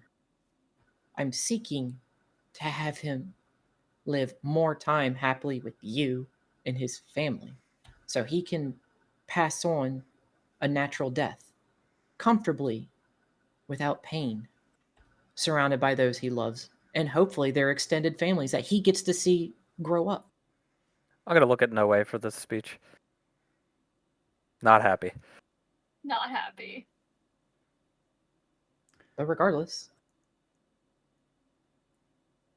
if you Julian, die and he dies, what happens to this town? Julian, I fear that your vision of him dying in bed surrounded by his family will never come to pass. That's not Laird. Just like me going to Mineral Springs with you, that's not me. We all What have is our... Laird? What? What do you think he wants? If not this. Ironically, he wants the same thing that Julian wants. He wants Evening Star to persist. He wants this town to set roots here, and he knows the only way to do that is not protecting himself. He knows that putting himself first is wrong. He doesn't want to take his medicine. He doesn't want to go gently into the night.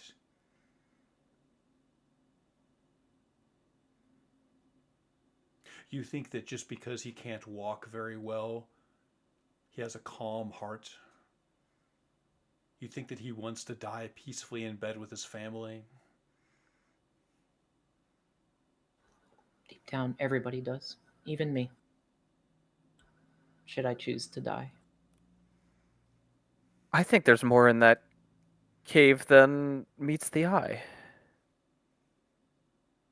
I think the issue is that the cure Julian thinks she can find with this flower will cost too much. The town, at least. The town. I worry that perhaps whatever it is, it's rooted in some divinity that deserves to stay there in the caves, not be torn out and used for something to address mortal concerns. This town is thriving. We've seen it in the grass around us, the fields. Maybe not the people yet, but whatever was put there, it's working for the town. And I think the goal of both of them, this aim to cure my father and to bring Ed's wife back will take that primordial life force that's serving all of us to serve just a selfish few. Let me retort this. You clerics and paladins are always borrowing from the divinity. Such as, why can't I borrow a flower from the divinity? I'm not ripping out an entire garden. I just need a small bit to make the medication. Maybe that's all there is. Maybe it's only one flower. Then we take simply a petal and we do what we can. Julian, She nods and says, I'm trusting you with this. if you go down into that place, if you go down into the horror of Mineral Springs, it is a one-way trip. How so? You won't like what you see. Help me understand, Ed. Why are you so scared of the caves? I'd prefer to think of... I respect water. I respect fire.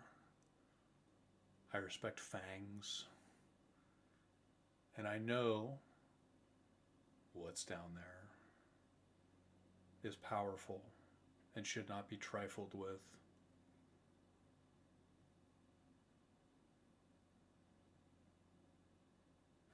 And isn't what in Isherin also powerful and shouldn't be trifled with? At this point, Isherin is little more than a grave. It's an old temple.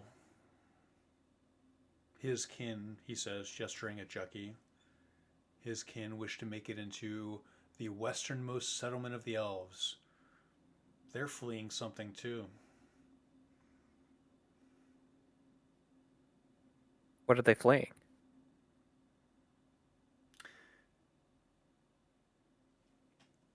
What do you think Alcinerod is doing here? Why is he essentially by himself? Where are all of his kin? I guess conflict is the implication. That's exactly right.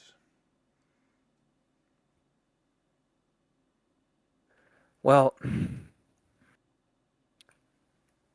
I remember when my mother gave the weather report a few weeks back. And she mentioned a psionic force, and you were outraged. Why? It seems like everybody understands that now. It seems like this secret has tumbled out of our control, but I do wish that more than anything, that your mother could keep something to herself just for once. Things were very nice here before people showed up and decided that they wanted to do the right thing. We have a nice thing going, and me and Laird will do anything to keep that going. You I said it understand. yourself. We have something here. I understand. And you think the best way to save Evening Star and the status, everything we've built here, is to avoid this power? No, not exactly. Close, but not quite. I don't want to avoid this power. I embrace this power. I'm going to use this power to do something that I've needed to do. So is Laird. And then, what happens, happens. I don't want to live forever. If you do, you're on the wrong plane. I don't want to live forever, but I do want to live tomorrow.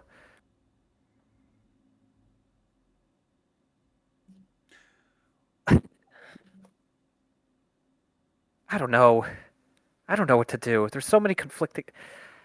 Everyone seems so certain of their path. I didn't take you for the clairvoyant type, Ed. I'm not. That would be your mother's domain, but I trust Laird. And he's sending you. He couldn't stop me from doing this. Yes, and Laird trusts me. So why can't you?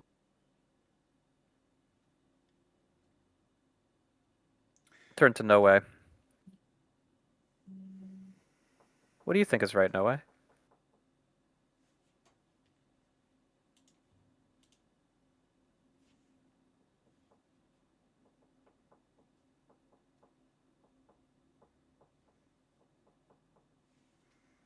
To be honest, I think the status quo, but I accept too that there is. I don't understand enough about the circumstances behind our blessing here to know if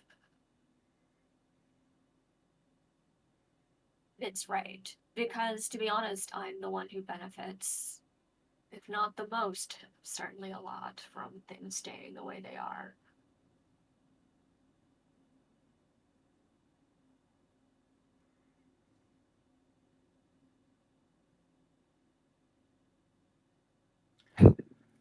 Sure, but where are we going to go tonight? Everyone's speaking in riddles. She laughs a little at that and says, I think we should go to the caves. Oh. But that seems to be contradictory with what Ed thinks. That's right. Yes. Ed is coming back regardless. You can't stop me from going where I'm going. You will not convince me otherwise, so let me put that to rest right now.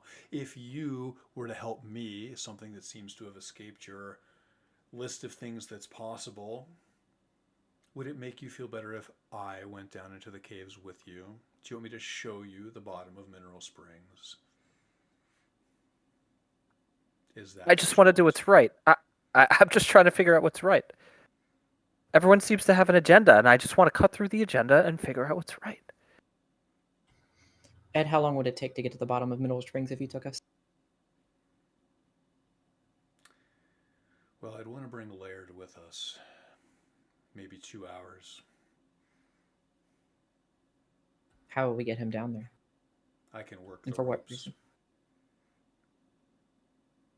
I don't go down there alone. I've always gone down with him.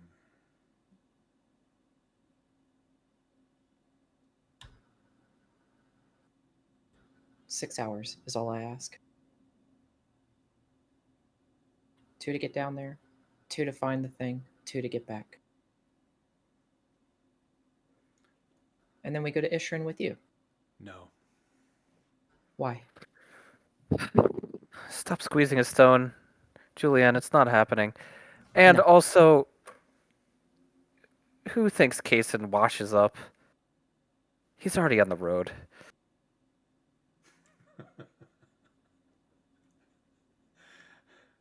So be it. Let him wander off again.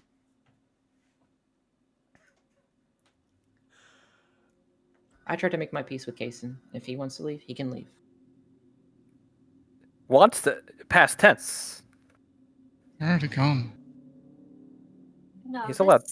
I think we should go after him. This town is meant to be for him too. It's aggravating that he left, but unfortunately I feel he's forced our hand. He's forced anybody's hand. He Ed, wandered off several times on his own. And he just- barely survived each time. Julianne, you're not his mother. He's allowed to chase whatever stupidity he wants. Tilda. Ed, you told me you know how Laird will die. If we That's go to right. Ishrin with you, will Ed die in the meantime? Or will Laird die in the meantime? I'm so sorry. No. So I'll look around. So, what are we thinking about here? What's one thing's on a time limit and the other's not? She nods. This was my point before. Laird is safe at home. The safest place he can be. Yes, but have you seen him within the past day? The malignancy has progressed tremendously. I don't know how much time he has left. He has I'll look at Rain. just enough. It seems Ed does.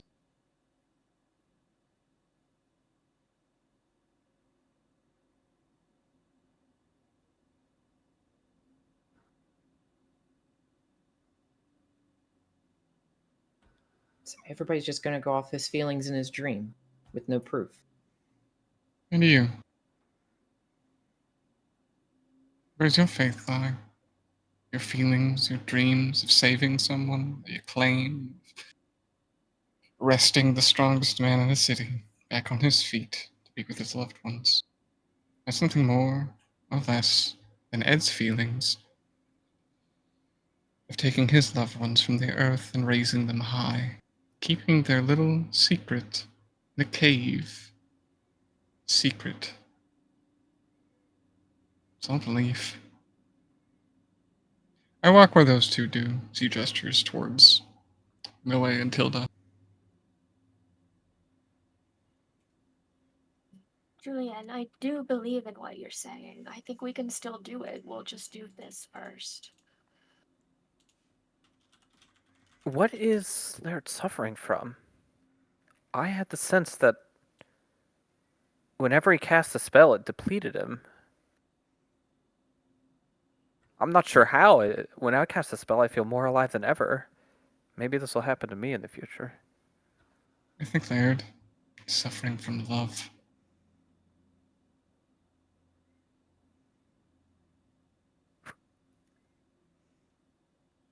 In the same way your mother loves you. Laird, his wife. I'm sorry, Ed, his wife. Oh, Ed. Okay. Laird is suffering from the same.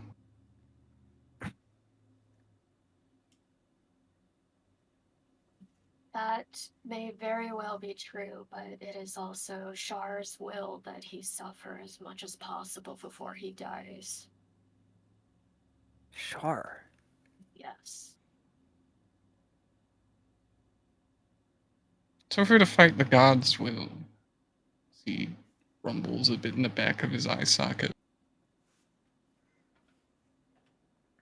What better thing to do that with than a god's sword? Which god's sword is here? Lathander's, Lathander. it is said. Or Who the I Scalebreaker? I believe we have proof via Kaysen is dead. Right. Yes. So whose sword is it? I think it's Shantaea's now. You think it's Shantae? You think Shantae was answering Kaysen's prayers? I think Shantaea has taken over the domain of the sun. That would make sense, wouldn't it? Seems to be a natural portfolio. I think it's whoever holds it. And you think that's why the elves are chasing it down? If it is a relic of great power, yes. If they're truly a splintered faction, as I assume them to be, no offense, Chucky. Not many of my kind believe the Coralon is the only one. My parents certainly don't. You see it yourself. He gestures even over to the Dark Seldarine altar in the corner. It's Many Dark gods- Seldarine and not Loth. Is she not Off part the of the Dark table. I thought this was Loth Shrine. It is From Loth. Korean. But I thought Loth was part of the Dark Seldarine. Am I incorrect? You're both correct as far as I know. Okay, cool. I could be wrong. I feel like. I may have made the statement too flowery. I see. Yeah, continue. Go ahead. Many gods have their fingers here. But it is up to us here on the Prime, as he taps the table emphatically, to ensure that the things we love are where we want them, safe and whole. If it means to go wrest a god's blade from the ruins of an elven lifetime decades past, so be it. Fuck it. We go. If that means we have to save a stupid little wanderer from their own fate, we be there for them too.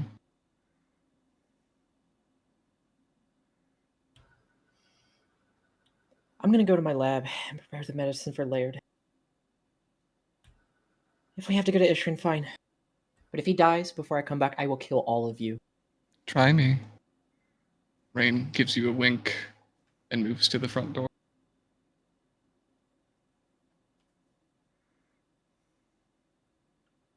I'll send a message to my mother.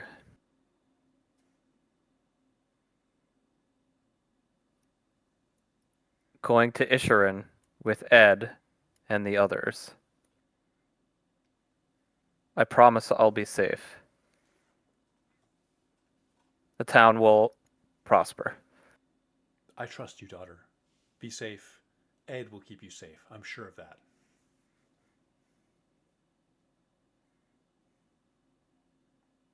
As a question, did this little get together count as a short rest? Sure. Yes, I think it does. Doesn't it? Excellent. In and out of character did not mean to force anybody's hand. I thought we were legitimately splitting. You can force hands. You did what you did. Yeah, don't. I feel like the party was on a knife's edge. Yeah, It could have gone either way. I agree. So please don't apologize for forcing hands. That's why we have hands, to be forced.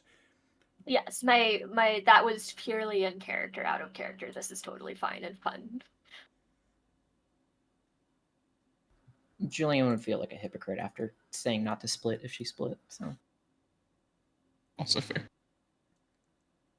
I think in the interim of Julian moving off, there is a road that goes to Isherin. It is not the northwestern road that goes off the map, right? Correct. And there's a southwestern road beneath the. That's exactly right. Right. I think we would. Will show you. Right. I think we were going to try to accumulate there before heading on. You're going to accumulate there. Okay, I have 2 questions for players then. 1, Julianne, is it fair that you could stop by your lab, grab a couple things? You can tell me what those couple things are, or what would you like to do while you're there? And then are you recoalescing with the party? Is that correct? yeah, I'm grabbing a couple things, finishing up the experiment that has been brewing. I got to take it to Laird, presuming it passed quick tests, and I'll take what I can and I'll head back to them. And wherever the fuck Willoughby is, he should be coming too. Kaysen of Omater, you slipped out. You have your war paint on. Describe your path. I think the party is probably attempting to catch up to you. Where would they find you? He is walking along the road. He was attempting to slip out of the tavern quietly, but I think once he gets out of immediate line of sight of like the tavern windows and stuff, he'll sort of step back towards the road.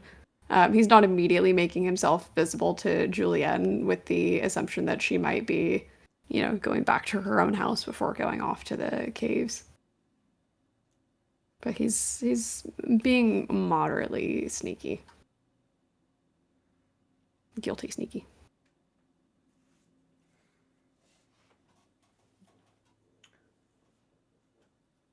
So I have a pretty high passive perception if I can see him. Why not? I think that certainly I concur. Perhaps that Partial cover if it's sorry. I can hide in partial covers if it's full cover, by the way.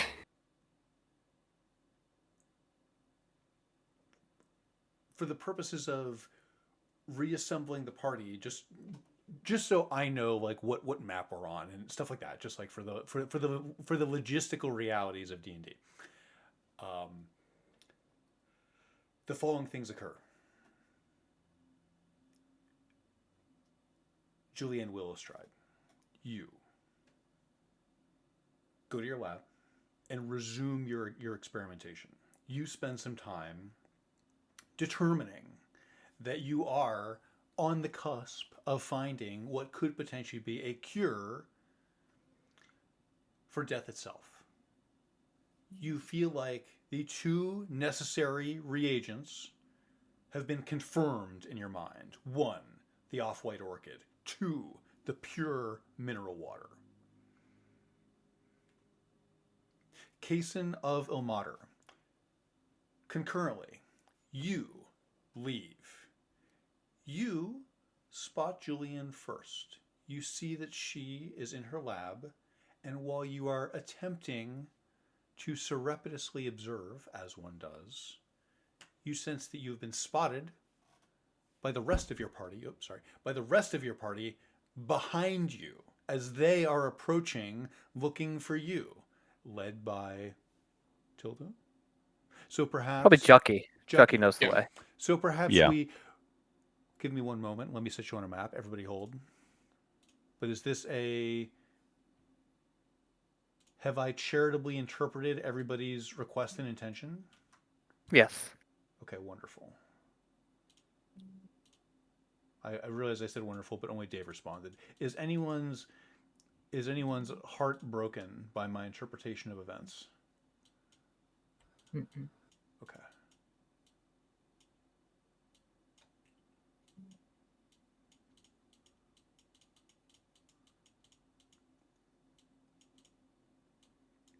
Five seconds.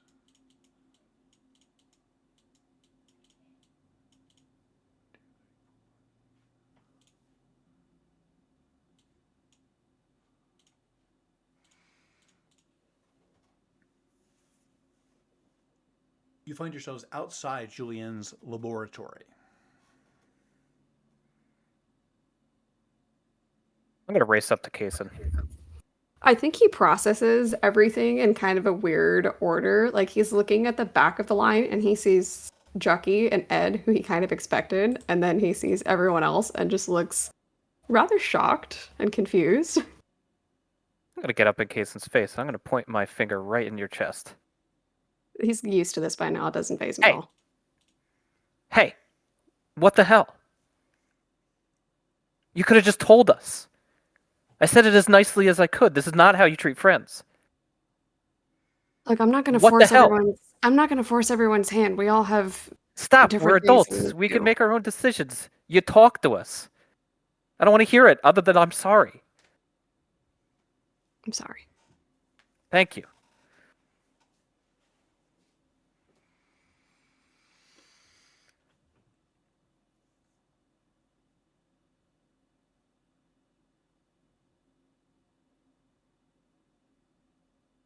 I'll walk away, still fuming. Muttering things to myself. We're gonna help you regardless, but come on. Julian, from inside your lab, you hear shouting outside.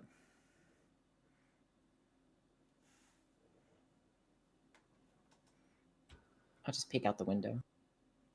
You see Tilda jabbing her finger into Kaysen's chest. You hear the muffled sounds of something accusatory being said. Julian will smile quite a bit as she continues to gather her stuff. I imagine he just has like a finger-shaped dent there now.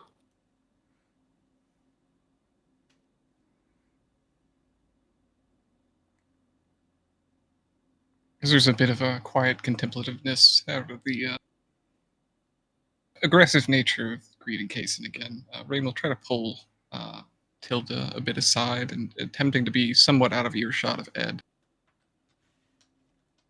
I think we should trust his words true. I believe him. I think whatever happens here in the fate of Evening Star does end one way of going into that cave.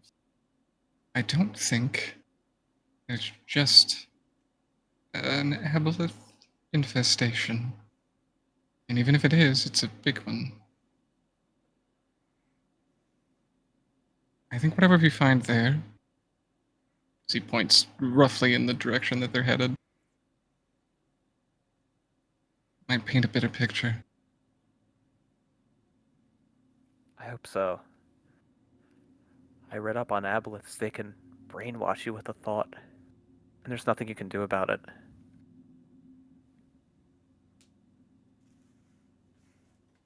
If something I- so strong resides beneath that cave, it's something to be dealt with.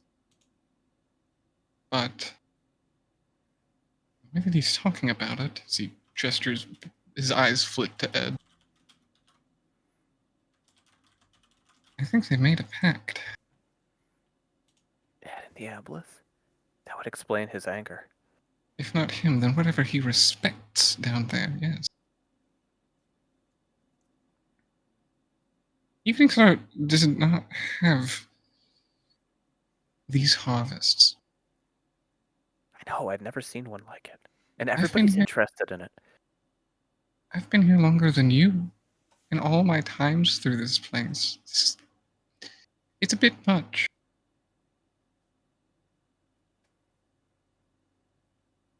I don't want my story to end down there. I'll see to it that it doesn't. You think that flower is really important too? I think it's, if not a big part of the picture, if it's not part of the picture, the whole of it, it is certainly an offspring of such thing.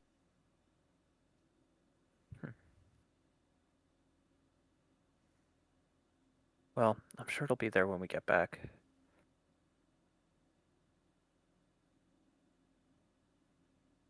The Just only kind of other person exhales who and nods. knows.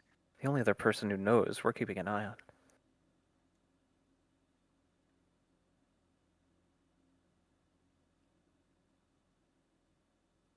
Just Rain, kind of. if I'm about to do something really stupid, please let me know. That's what I'm here for. I'm And you just, do the same. just trying to do my best here, and I appreciate you looking out for me.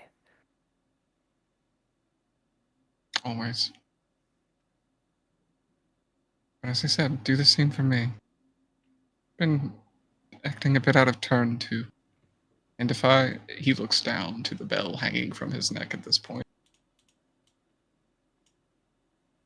If it turns to be that whatever lays in the depths of that cave don't deserve to be blown to smithereens, sacrificed in the name of a thing beyond me, stop me. I will. You know what, Rain? It's better for some random deity to be disappointed in you than you be disappointed in you. Or you. Not at all. He just puts his hand on your shoulder and kind of solemnly smile. You're Rain Denevere. I am. I said it to you. I suppose we show them. Yeah. Let's show everybody what we're made of.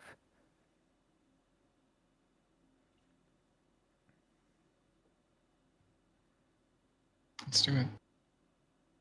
I'll nod and cinch my backpack up a little bit. I'm ready. About this time, you hear a very loud whistle coming from behind the laboratory. You whistle to the air. After naught but 10 seconds, Willoughby descends from the trees and lands on the perch. He studies you carefully, murmuring and chirping. Willoughby, we have to go. You're coming with us. With zero hesitation, the rock pigeon hops onto your finger and perches right on your forefinger. I will simply just put him on my shoulder. If it gets too rough, we'll put you back in the vial. But for now, you're fine. He gives you a little chirp. Okay, so at this point, she has gathered all of her things. The experiment has been collected. Medicine has been made, hopefully. And she'll head out the front door. She has an extra bag on her that's just full of different supplies. Her potions and everything are fully stocked. Full kit, ready to go. Her actual armor and cloak for protection. Does anybody need anything from the lab before I lock the door?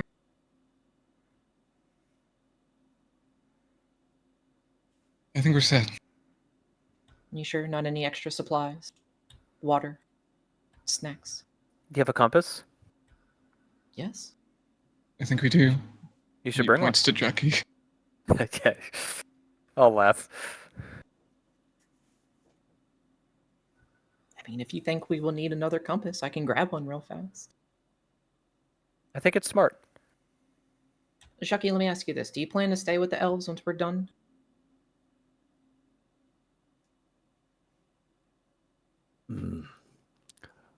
That'll all depend on what else Cinerat wants me to do. But truth be told, I have a particular interest in these drow caves y'all keep talking about. Good. I don't think we'll need a compass coming back then. Okay. Would it Then what are we easier? waiting for? Would it ease your mind, Tilda, if I grabbed one? It's okay. We should just go. Okay. Lead the Should way, we lock- Mr. Saristan. Should I lock the door?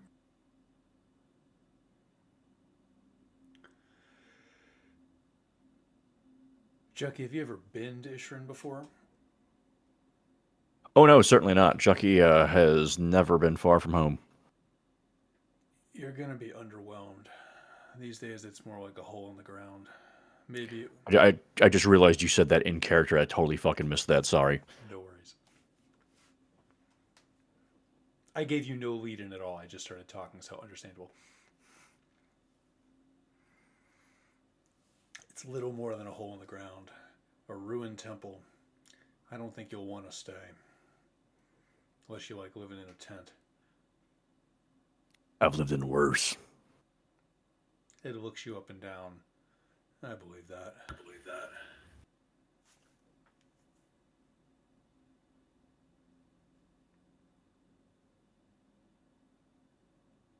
Were you going to say something, Kason?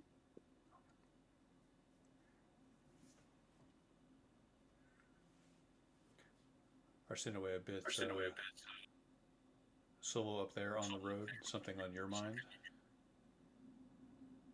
No, I think she's just looking to see again how creepily empty the town is. It is. And belatedly, even though their direction is taking them away, I think any last sign of Rick. No obvious sign. You, having lived in this town your whole life, imagine that he's probably hiding from his dad at home or at work up on the docks. He's probably as far away as he can be from his dad. And this is their house to the northwest, right? That's exactly right.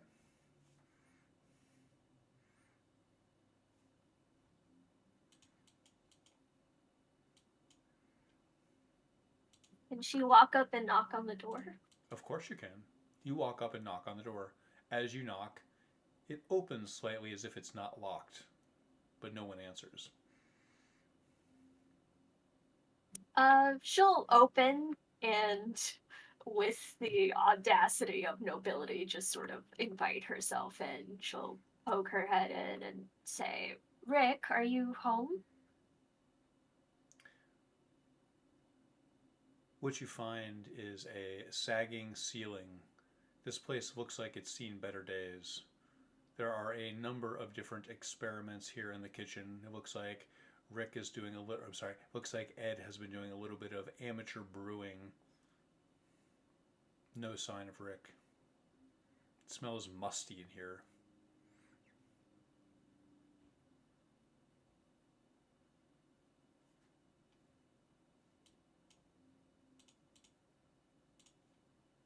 I think she'll step in and take a quick look around. I think first looking at whether the kitchen has been recently used, and then if there are any interesting papers just lying around waiting to be read. No, there are not. There are not interesting papers lying around ready to be read. The kitchen, on the other hand, does it seem like someone has just cooked here? You find a small wood-fired stove and you touch the top of it to see how recently was this used. It's cold under your fingers. Okay. I think we'll sort of off-screen navigate this, but I think she would want to leave some soup from that she helped to make at the tavern. She can bring over like a little pot full of the stew, and then just leave a note saying, we're going to Ishiren with your father. He's very sick right now. I know that does not excuse what he's done to you, and I don't expect you to feel any strong way about it, but we'll be back tomorrow. I would really like to talk to you, and then sign it Arsinoe. You do so. And then she'll sync back with the party as everybody else finishes their preparations.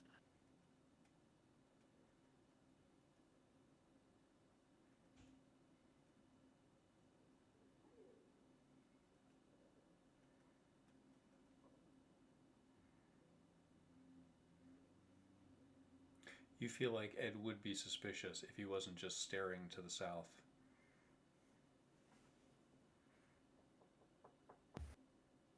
Across the table, what time of day is it? It's just past noon. Noon. Also across the table. Does the session cut when we leave the map? Probably.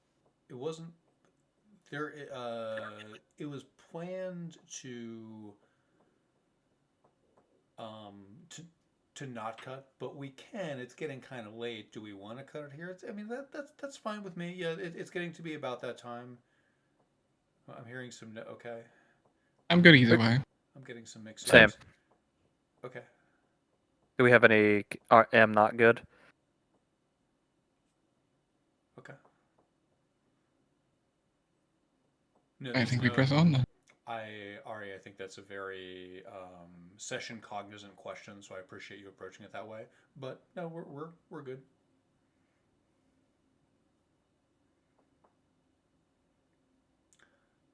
Are you now? I will just present this as a ready check.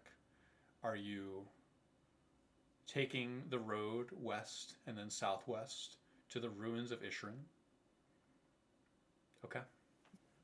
That's what the chat is called. I love my new little. I don't know what I was working on here, but I'm enjoying this.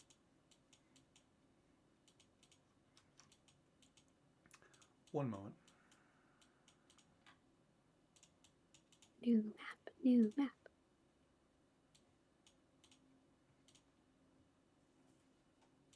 You find yourself somewhere new.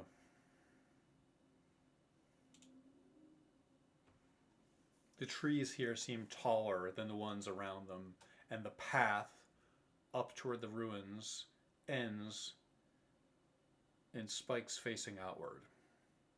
You hear the call of griffins from just past the tree line.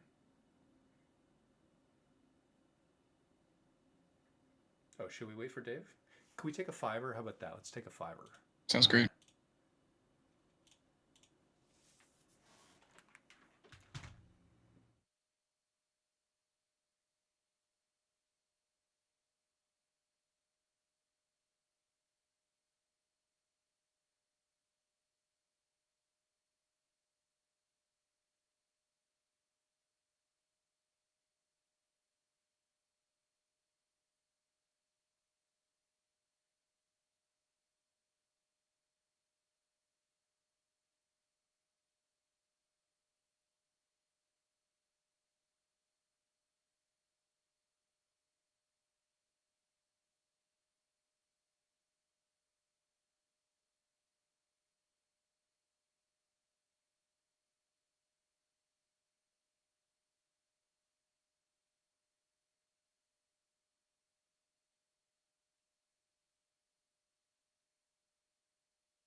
I like got down and slid to home base thinking everyone was already gonna be ready.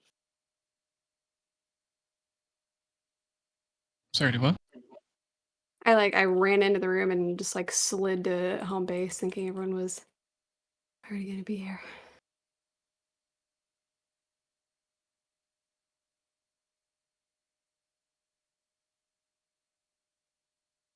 I just pet my dog. Let's pet my bird. Bed. And make some tea. That's a lot of elves. My cat has apparently learned how to talk when I wasn't paying attention. I don't know when he learned this, but he's been saying all kinds of things recently. Thursday I came home and I was like, Katie, how's it going? He said, oh, bees. And then the day before that, I came home and I fed him. I went to the bathroom, and as I'm in the bathroom running my own business, I hear like a weird sound. I think it's like children. It's not children. Then I'm like, I was yelling. Maybe it's a feral cat. I realize it's coming from the hallway, and it is my cat in his tiny cat voice saying, hello?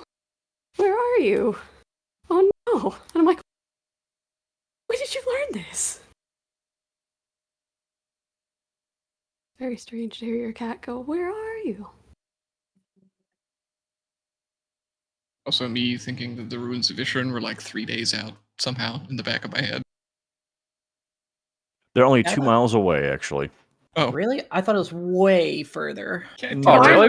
I remember that they Yeah. were only 2 miles. Oh, Why are we yeah, even talking I about it? wonder. Let's I just wonder. go. I wonder if Jucky should have brought that up sooner.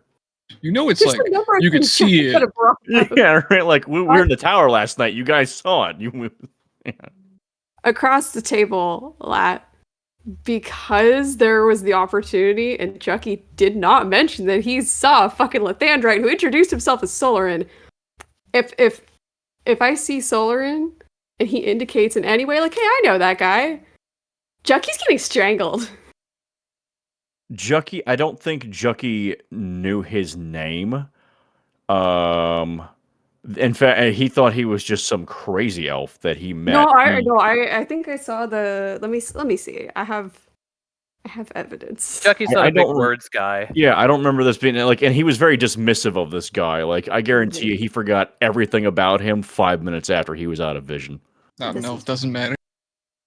No, I think he is an elf, isn't he? Oh yeah. Oh, he's the elfiest elf. Oh, Yeah, okay. yeah. That's so elfy, dude. I don't have the proof downloaded. I thought I did. I'm excited for some real Jucky Sour Stump helmed initiation here. Oh no. I mean, you got it. You're the only one that's fucking part of these people.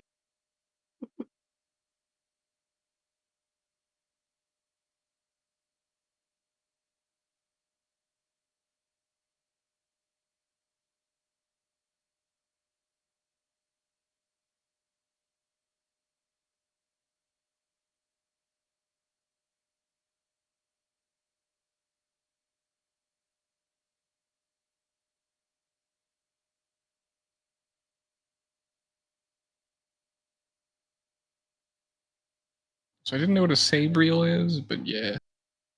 Oh, it's a great series. I think you would like it. It's got necromancy, but with handbells. Fuck yeah, I'm sold. What the It fuck? has light and dark necromancy. It's delightful. Ed's about to perform a little light necromancy. It's a casual little necromancy. Wait, Don't worry about it. I know at least Rick is already Hi. sick of the loud necromancy. Hello?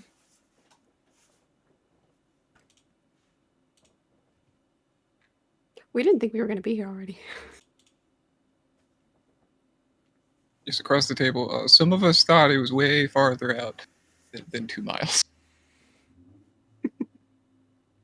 Should have asked an elf. I don't know. I am an elf. Introspection was always an option. You No, it wasn't. you find yourselves here. It is now late afternoon. The sun is still high in the sky.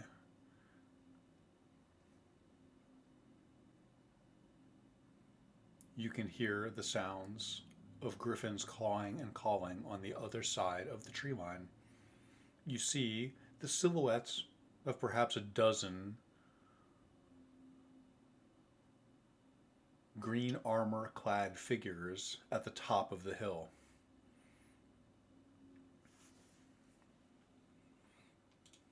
Jucky begins approaching. You do so.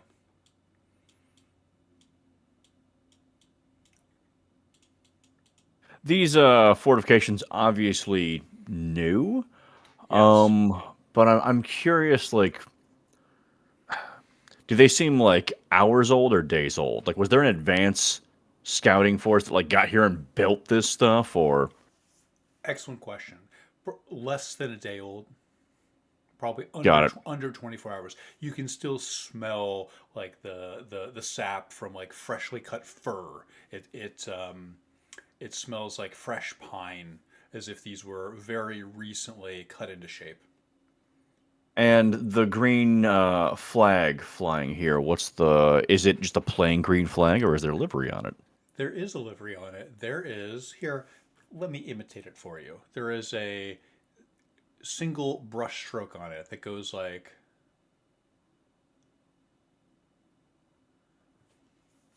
You're not sure what it's meant to signify. Really, Or Jucky wouldn't know? maybe you would. Do you? No, no, roll loud. I saw another elf figure it out. I assumed. I mean, I'm pretty sure I know what the shape is that you drew out there. That it's the well, technically, it's like the holy symbol of Corellin, is it not? Feels that way, doesn't it? Feels like Okay. feels like this might be one and the same with something else. Yes, I concur, Mr. Sourstomp. And as you approach, you see Alcinrat's sentries see you. One turns to the other. It's just Jucky. Alcinrat. And he approaches with his retainers. As you approach him, Jucky, he extends both arms to give you an embrace. Oh, Jucky does. You do so. The Greetings, your lordship. Jucky never knows what to call him. he whispers into your ear, "Just Alcinrat will be just fine, Jucky. Thank you for coming. Right. There are so few of us here, and I fear." He looks over your shoulder at your companions, and I fear that your timing was more than by chance. Timing? How's that now? There is a problem. And what is that, sir?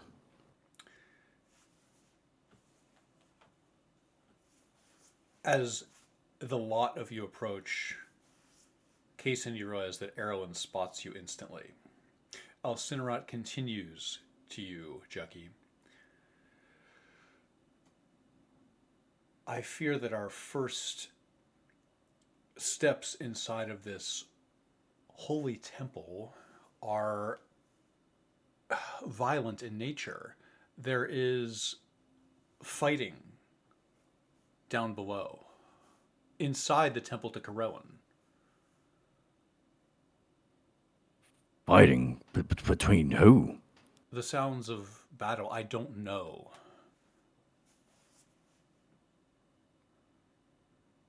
There is something down there. Certainly few in number. I don't dare send any of my men down there. I will gladly go. I had hoped you would say that. This is meant to be the nucleus, the seed of something new for us. A new land, new possibilities, the promise of peace. And I fear that were any of my compatriots to shed blood here, it would be an ill omen, to say the least. Since we are going to put down roots here, I wanted to talk to you about something that I shall simply mention now, but it is possible that there is a drow enclave somewhere within the region of Evening Star. A drow enclave. Now that's something that we will have to stamp out almost immediately as we can. Do you know where? There is a cave system underneath the town. It's rumored that it could go down to the Underdark. At the mention of this, Erlen walks over and stands between the two of you. As I was telling you, Father, there is a limestone cave system that the humans use for drinking water, things like that. They do alchemical experiments there. It doesn't surprise me that they dug too deep and encountered drow. We know that there are connections to the Middle Dark and thus the Underdark very close to this land. And Elcinerat nods. Very well.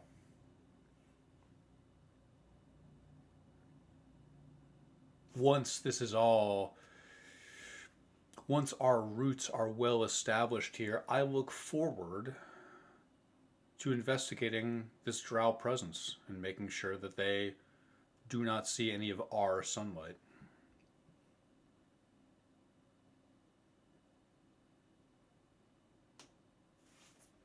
Jucky is going to kind of like step to the side for a second, and he says, I found the man, Edward. He would like to ask some questions, as I understand it. Ed walks up and places his hand on your shoulder, Jucky.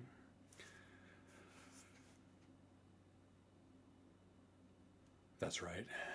Your man dutifully retrieved me and brought me here.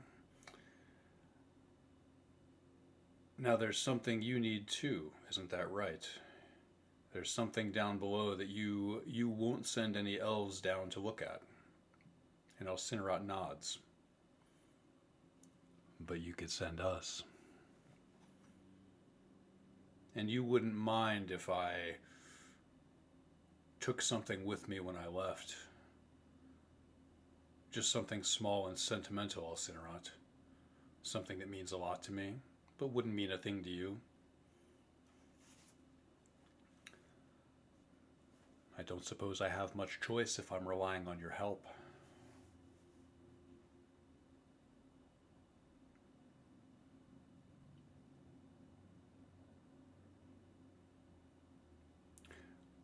Arsinoe, you were sizing up the situation, were you not? Yes. Is your hand... She would like to cast Divine Sense. You cast Divine Sense.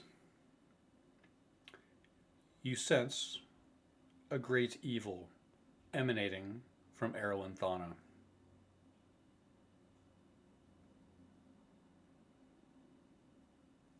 Him and him alone. Correct.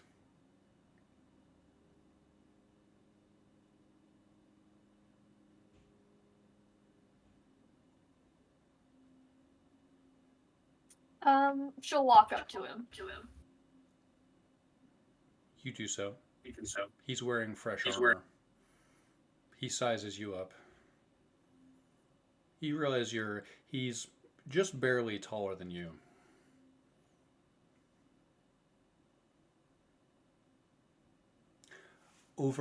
Over his shoulder, you see a griffin ripping a live peafowl apart and swallowing huge gulps of its still quivering limbs and body.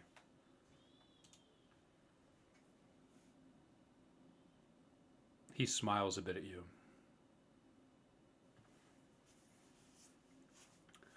Well, you were quite in a hurry to leave the other night. And now I'm here. And you brought friends. Yes. May we have a moment to speak outside of the attentions of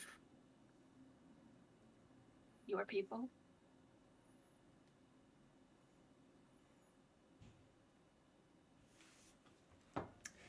He looks like he really has to think about this, Arsinoe. Very well. I'm completely confident that you wouldn't harm me here. So, yes. Let's go for a walk.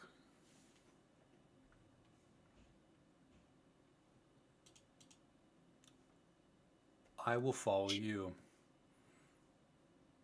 She does turn and look at the group, and anyone who's interested can come with her. This is not meant to be. I'll jump forward. private. I don't think we need to go far. Yes, Kason, do you know the best place?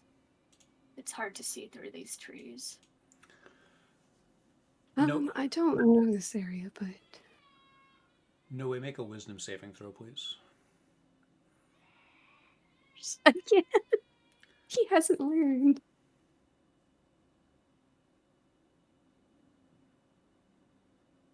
Just for Kason or for everybody involved? It doesn't matter what. Kason don't need to make one. He leaves the door open. That one. I'm sorry, I didn't catch any of that. You said you rolled a 1 on die, is that correct? Yes, and 1 on die. Noted. You feel nothing.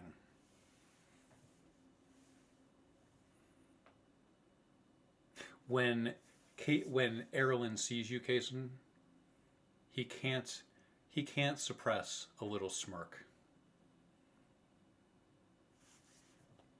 Kason is like very obviously like alternating between like holding something behind his back and like in front of him and like there's like too many people around, but he clearly there's something wiggling through his brain right now. There's a thought in there. Quite literally, there's something wiggling through your brain. He's just, it's easier to just leave the door open at this point.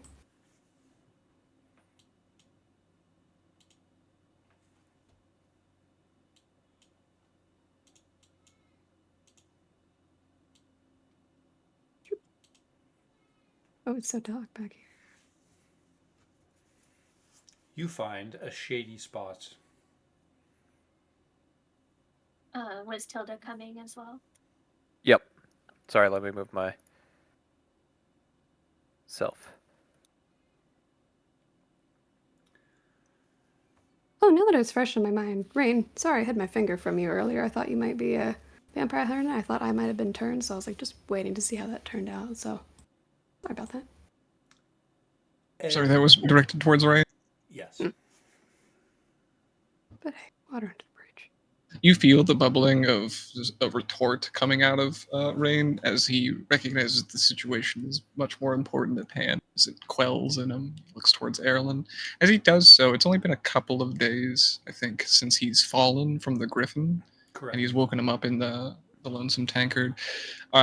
Rain's medical response to him was pretty mundane at best.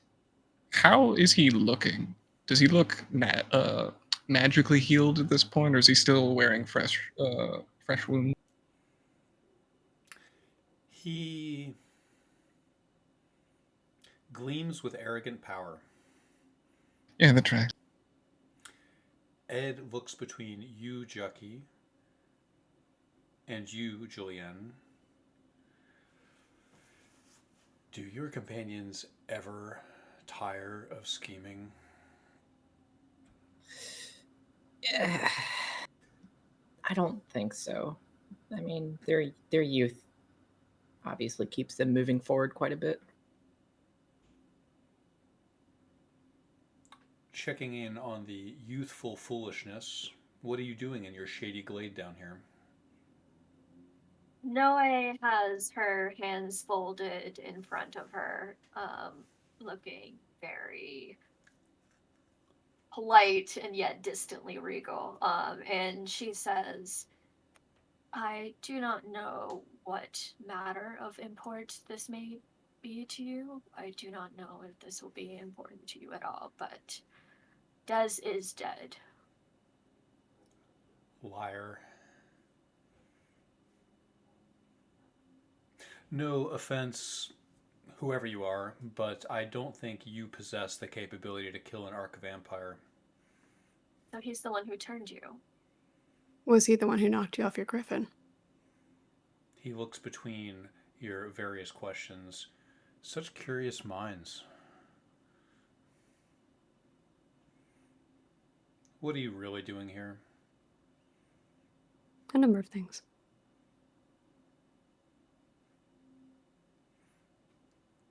You feel him scraping your neurons with a trowel. Hey, I have at least some innocent reasons to be here. And he'll hold out like a little wrapped bundle of cheesecloth. I really hope the bartender doesn't mind me stealing these, but I found a little bit of dried fish. Please give this to your bird with an apology. I know it's not enough, but He takes your wrapped package and puts it into his pack with no fanfare or thank you.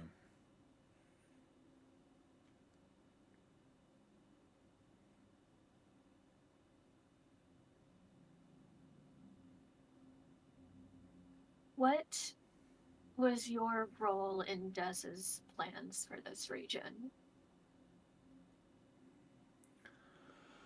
Oh, how do I put this? To walk Toril together as immortal, perfect creatures. Tilda will roll her eyes. To be perfect and ever living.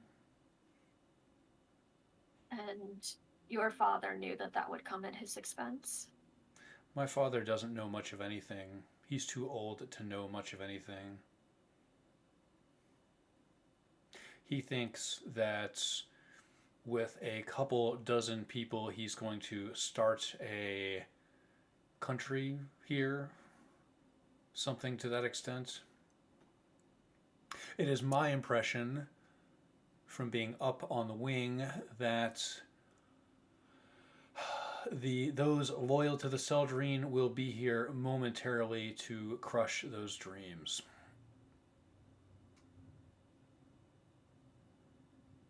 I have tried to tell him otherwise to no end. Is he doing this for your sake? Yes. Isn't Do you that not love sad? him? Not really.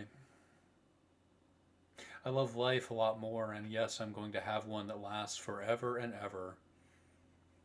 Tilda will scoff. I always think it's funny when humans puff out their chests around me. You don't speak about her that way. Do you remember the last time you loved your father? To be clear, you pulled me aside so that you could examine the nature of my relationship to my father. In a couple days, it won't matter. Does that answer your question?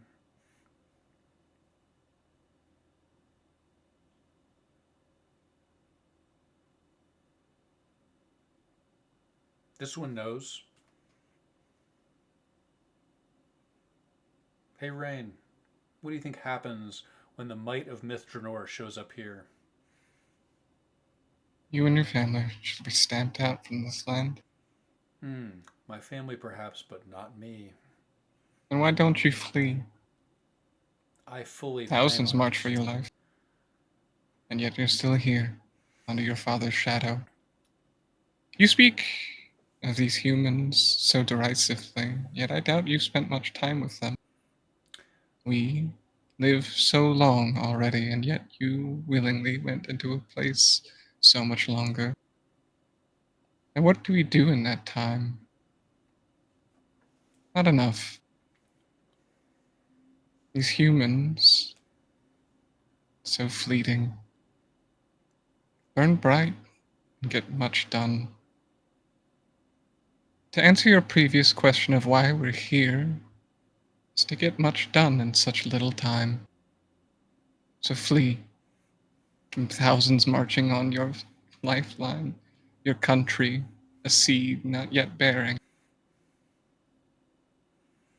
We'll make sure ours are still growing. And theirs. When you see my griffin flying to the Druid Grove, you'll know that I will have won forever. I think your fire's a bit let out, my friend. Your honeyed words ring so fucking echoing in the back of my head. He said much the same to me. And yet, I'll choose a grave over being with him for the rest of my life. Perfect, imperfect. But at least I lived a life.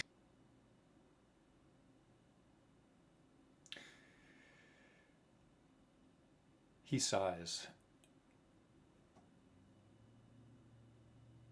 Rain, as much as I would be honored to delve into the philosophical value of life, if you value yours, why don't you go and do my father's bidding? Make the most of what days you have left. I have many. Yes. Could you come with us? Absolutely not. You are not Elven.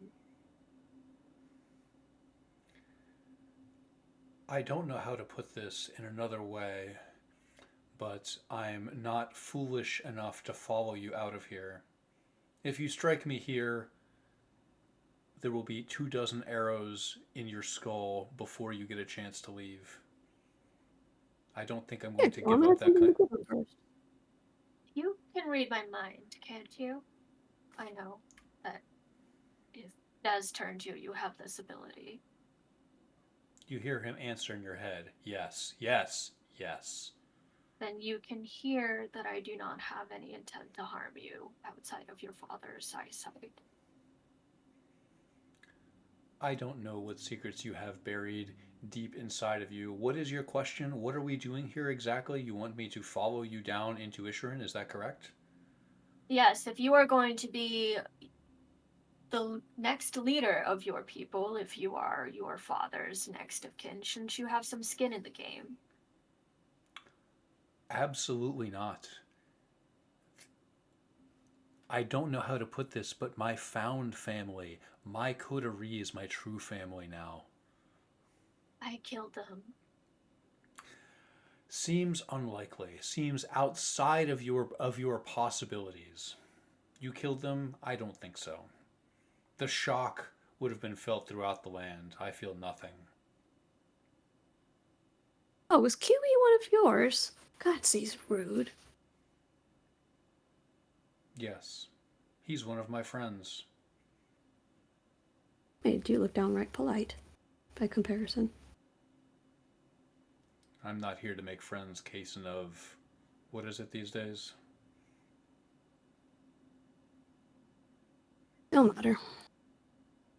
I think she looks to Tilda with a look of like, I'm shaking my head. Will there be anything else? And it like thinking in his head, even though he can't speak to him, like in his head, he's very loudly thinking, yes. I didn't catch that. You cut out of there, but You cut out. Sorry. In his head, he's like trying to think loudly, even though he can't send the message. He's trying to think, yes, there's something else. He's like, stink bug, hang back a sec. And he hears like this very conspicuous, like crinkling of paper, like wrapping paper.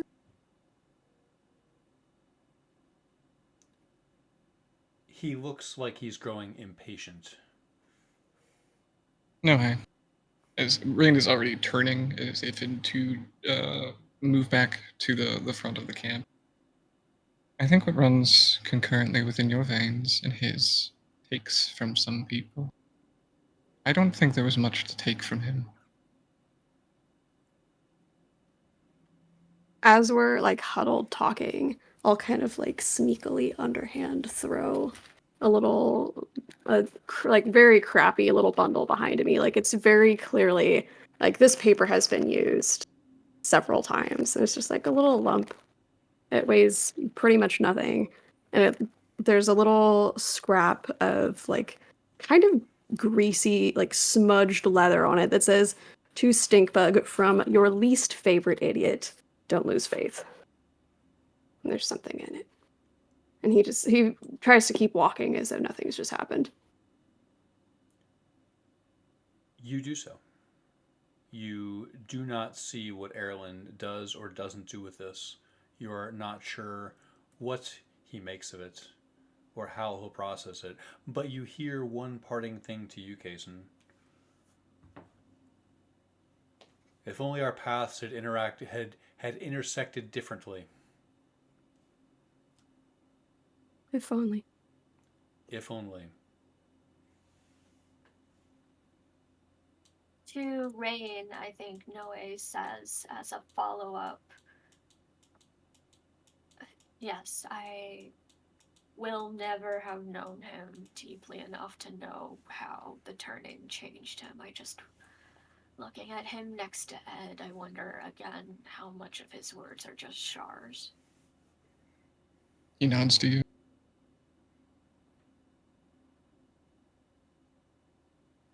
Say to Kason, that arrogant prick, I understand why you knocked him off his griffin before.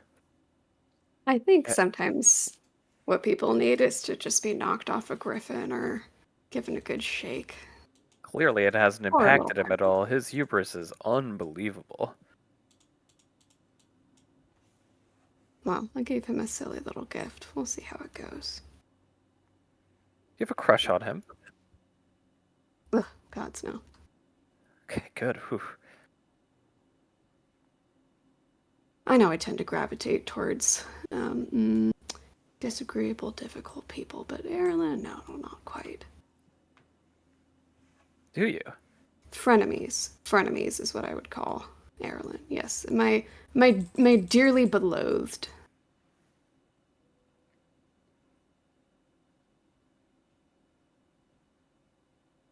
Kind of reminds me of kids that join the knighthood. Like, they're so full of themselves. They haven't done anything yet. Kind of like my brother.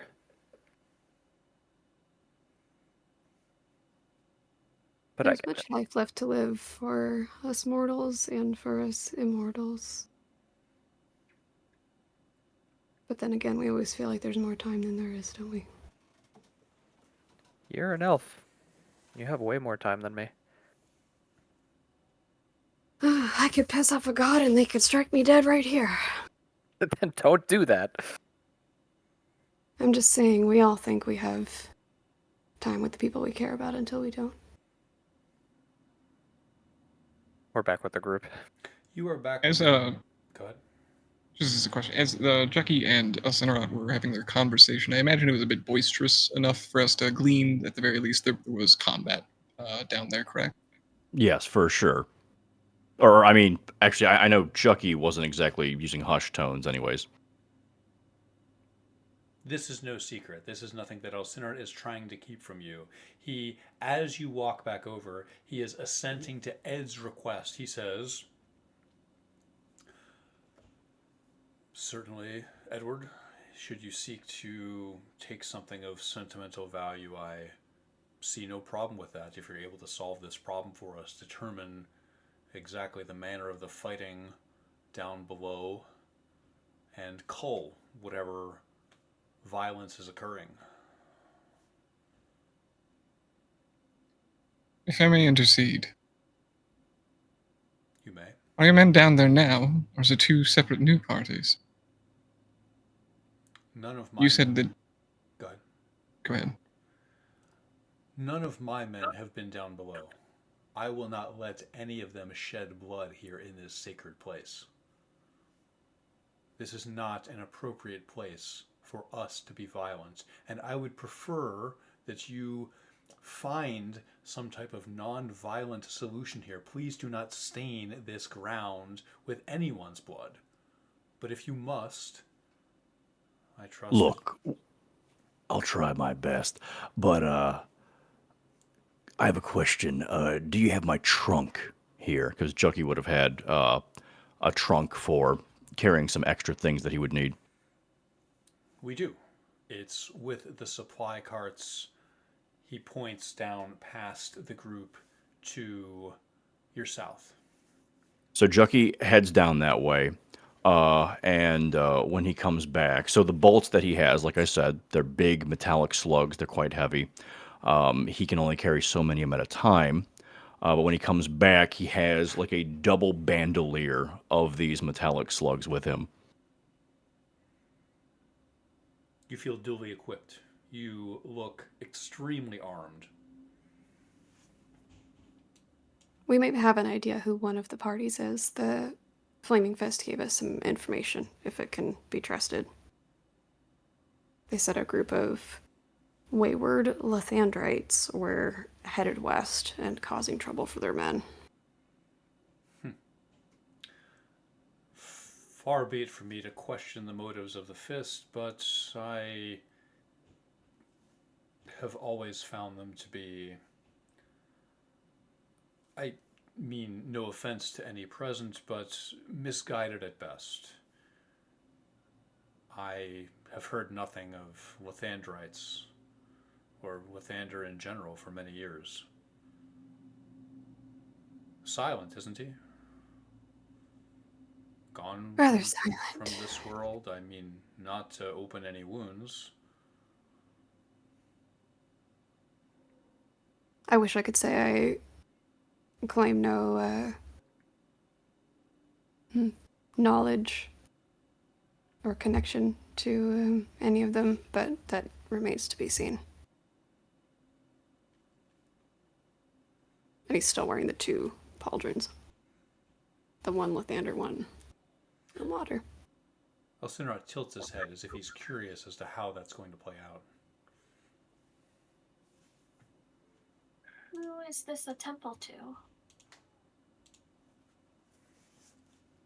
It was once a temple to Corellin. And with our hard work, it will be once again. Jucky pounds his chest twice. This is where we will set our roots and once again live in the shadow of a temple to the one God. Things will be as they should be. You'll see.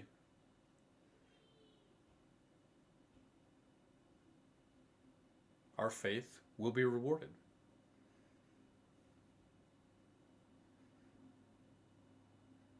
I don't think I would have said this a week ago, but I hope things work out for you. I'm confident that they will. The power of belief is paramount.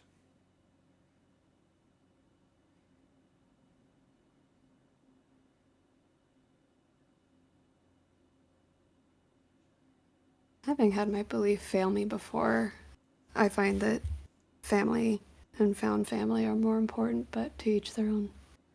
Found family, that's the same phrase that my son is fond of using. Interesting. Perhaps you and him have more in common than I realized.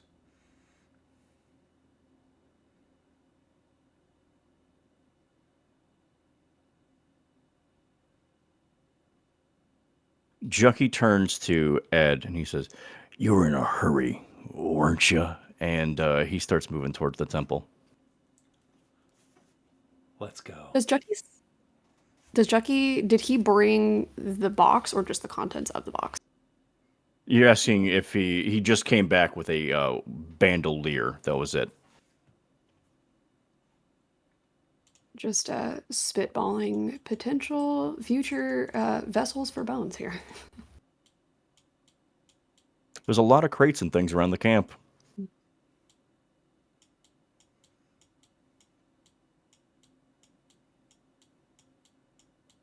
Kaysen's like desperately looking to see if there's a way to go forward that does not involve going within like 60 feet of this bird. You feel like the griffins are sizing you up. Their avian eyes follow you carefully. As we approach, what can we hear? You hear at the very just below what might sound like just far away distance, like noise, you think you hear the sounds of combat, steel on steel. You thought you just heard someone shout. Like a sword fight. That's what it sounds like. Very distant, echoing. The only thing you can catch is just a little bit of an echo. Jucky racks his crossbow and he says, "I'll go first." Okay, but we're asking questions first, shooting later if we see armor that looks a little like mine, okay? He kind of looks back and he says, if it's cramped down there, try not to clump up too much. Understood.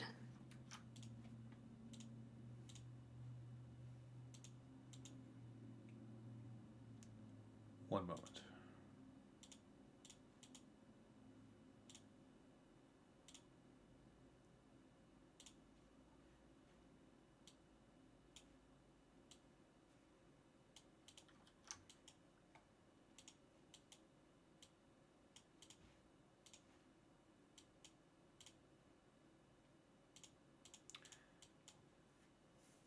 You find yourself in a large hallway flanked by two statues of Corellin.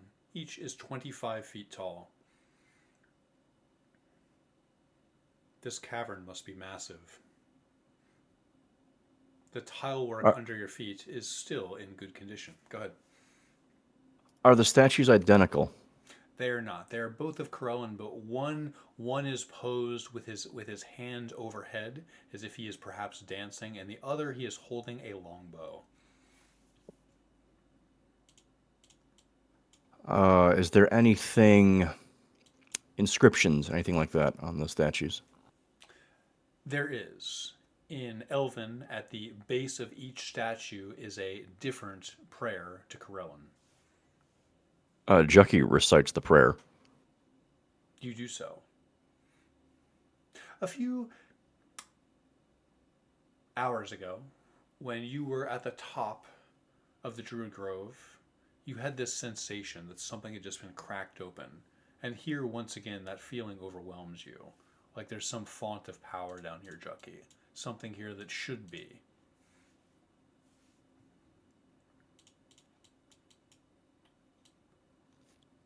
Chucky likes that.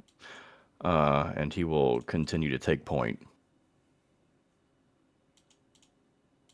I think as Rain passes through the 20-foot tall, towering artifices of an elven god, he feels a bit of ancestral shame, but sucks it up and moves on. He seeps in that for a few moments before crossing the barrier. As Kay passed by both the griffin and the statues, he gives both of them a reluctant bow. You do so. You feel that no bow will be deep enough, Cason of Omater. In this room, two magical lanterns provide even illumination. It is unblinking like a candle would be. Are there any signs of those who came before us? Mud, blood, refuse, anything like that? Roll investigation. DC 13.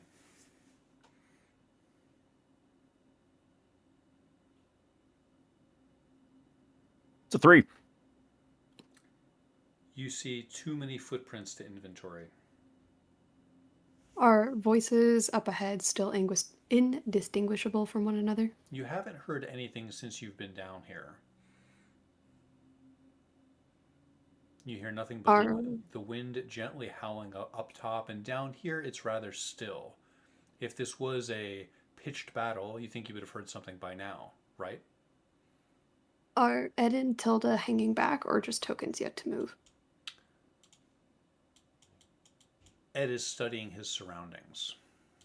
I am hanging back a little bit. It's a large, intimidating space. I've never been in anything like this.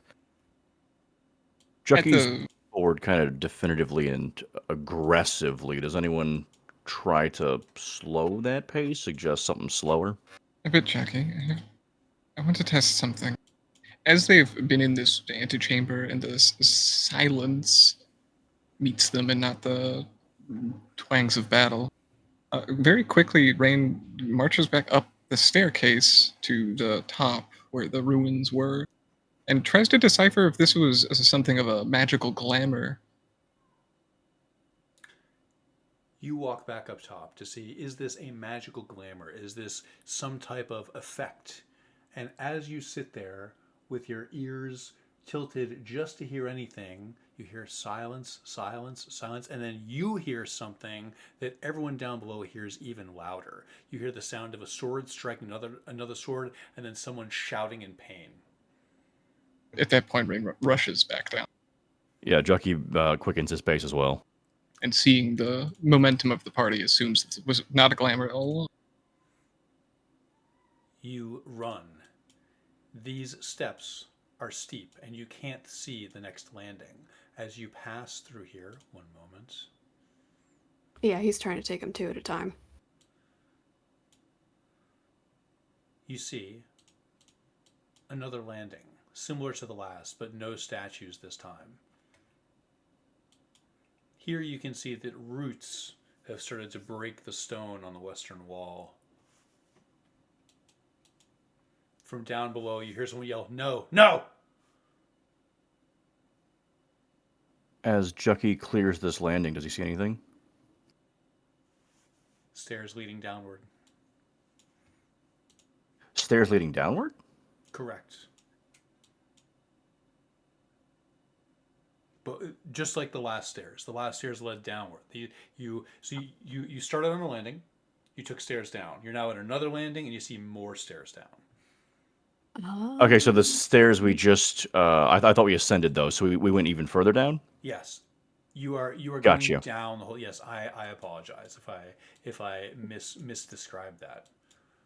Gotcha. Okay, so as we come down this landing, there's nothing in the immediate area. There's things. What's of interest to you, Chucky Sourstump? This battle, signs of this battle. Nothing that you can see. Is your crossbow getting hungry? She does have a bad temper. Do any of these tiles stick out or look different? Roll investigation. DC. Not one. Doesn't matter. You study the tiles. Leaning down, you drop to one knee and see what are these meant to suggest? What is this? You can tell that there is some type of mosaic pattern here, but nothing about it resonates with you. How is Ed's countenance as we traverse this place? He looks single-minded. When he heard the sounds of combat, he quickened his pace along with you. You notice that he's produced something. A burlap sack.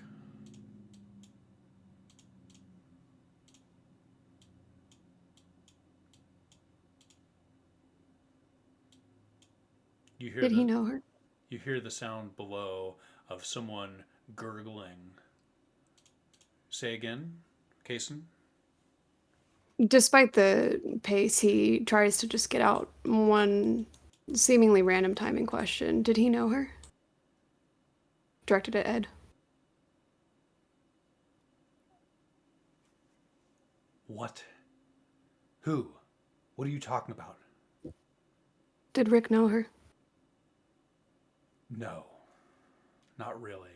Just as a child. Only as a child can know somebody. Then I hope they get the chance to make wonderful new memories.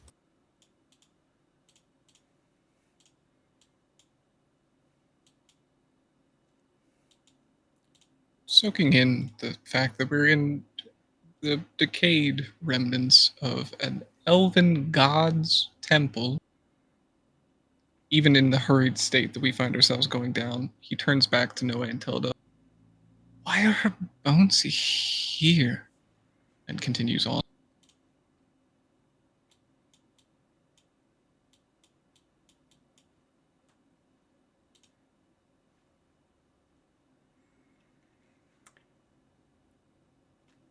Is his wife an elf? But Rick's not an elf, half elf. Across the table, Rick is a half elf. Oh. I was gonna say, I thought he was. Ed only does it with elves. You see someone at the bottom of this landing. It is a paladin of Lathander. He is sitting on a toppled statue of Corellin. There is a wedge-shaped wound on the left side of his breastplate.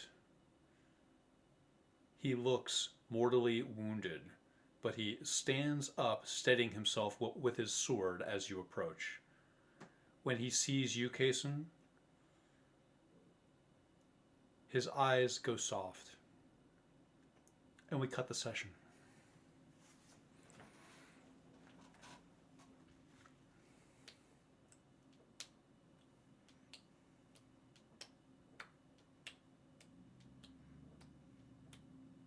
Was that the longest one we've ever had? Maybe one of two. We've gone pretty late one or twice. It's up there. I thought this was an exceptional session. It was really good. I thought this was really, really, really, really good. And a lot happened. So many... I'm glad it felt like that, considering we spent like 2 hours trying to convince NPCs to do things they would not do. Sometimes you gotta try. Sometimes your party members just feel like NPCs, you know? Sometimes your NPCs feel like party. Hi, Sam. Good. Good. It's just a tube.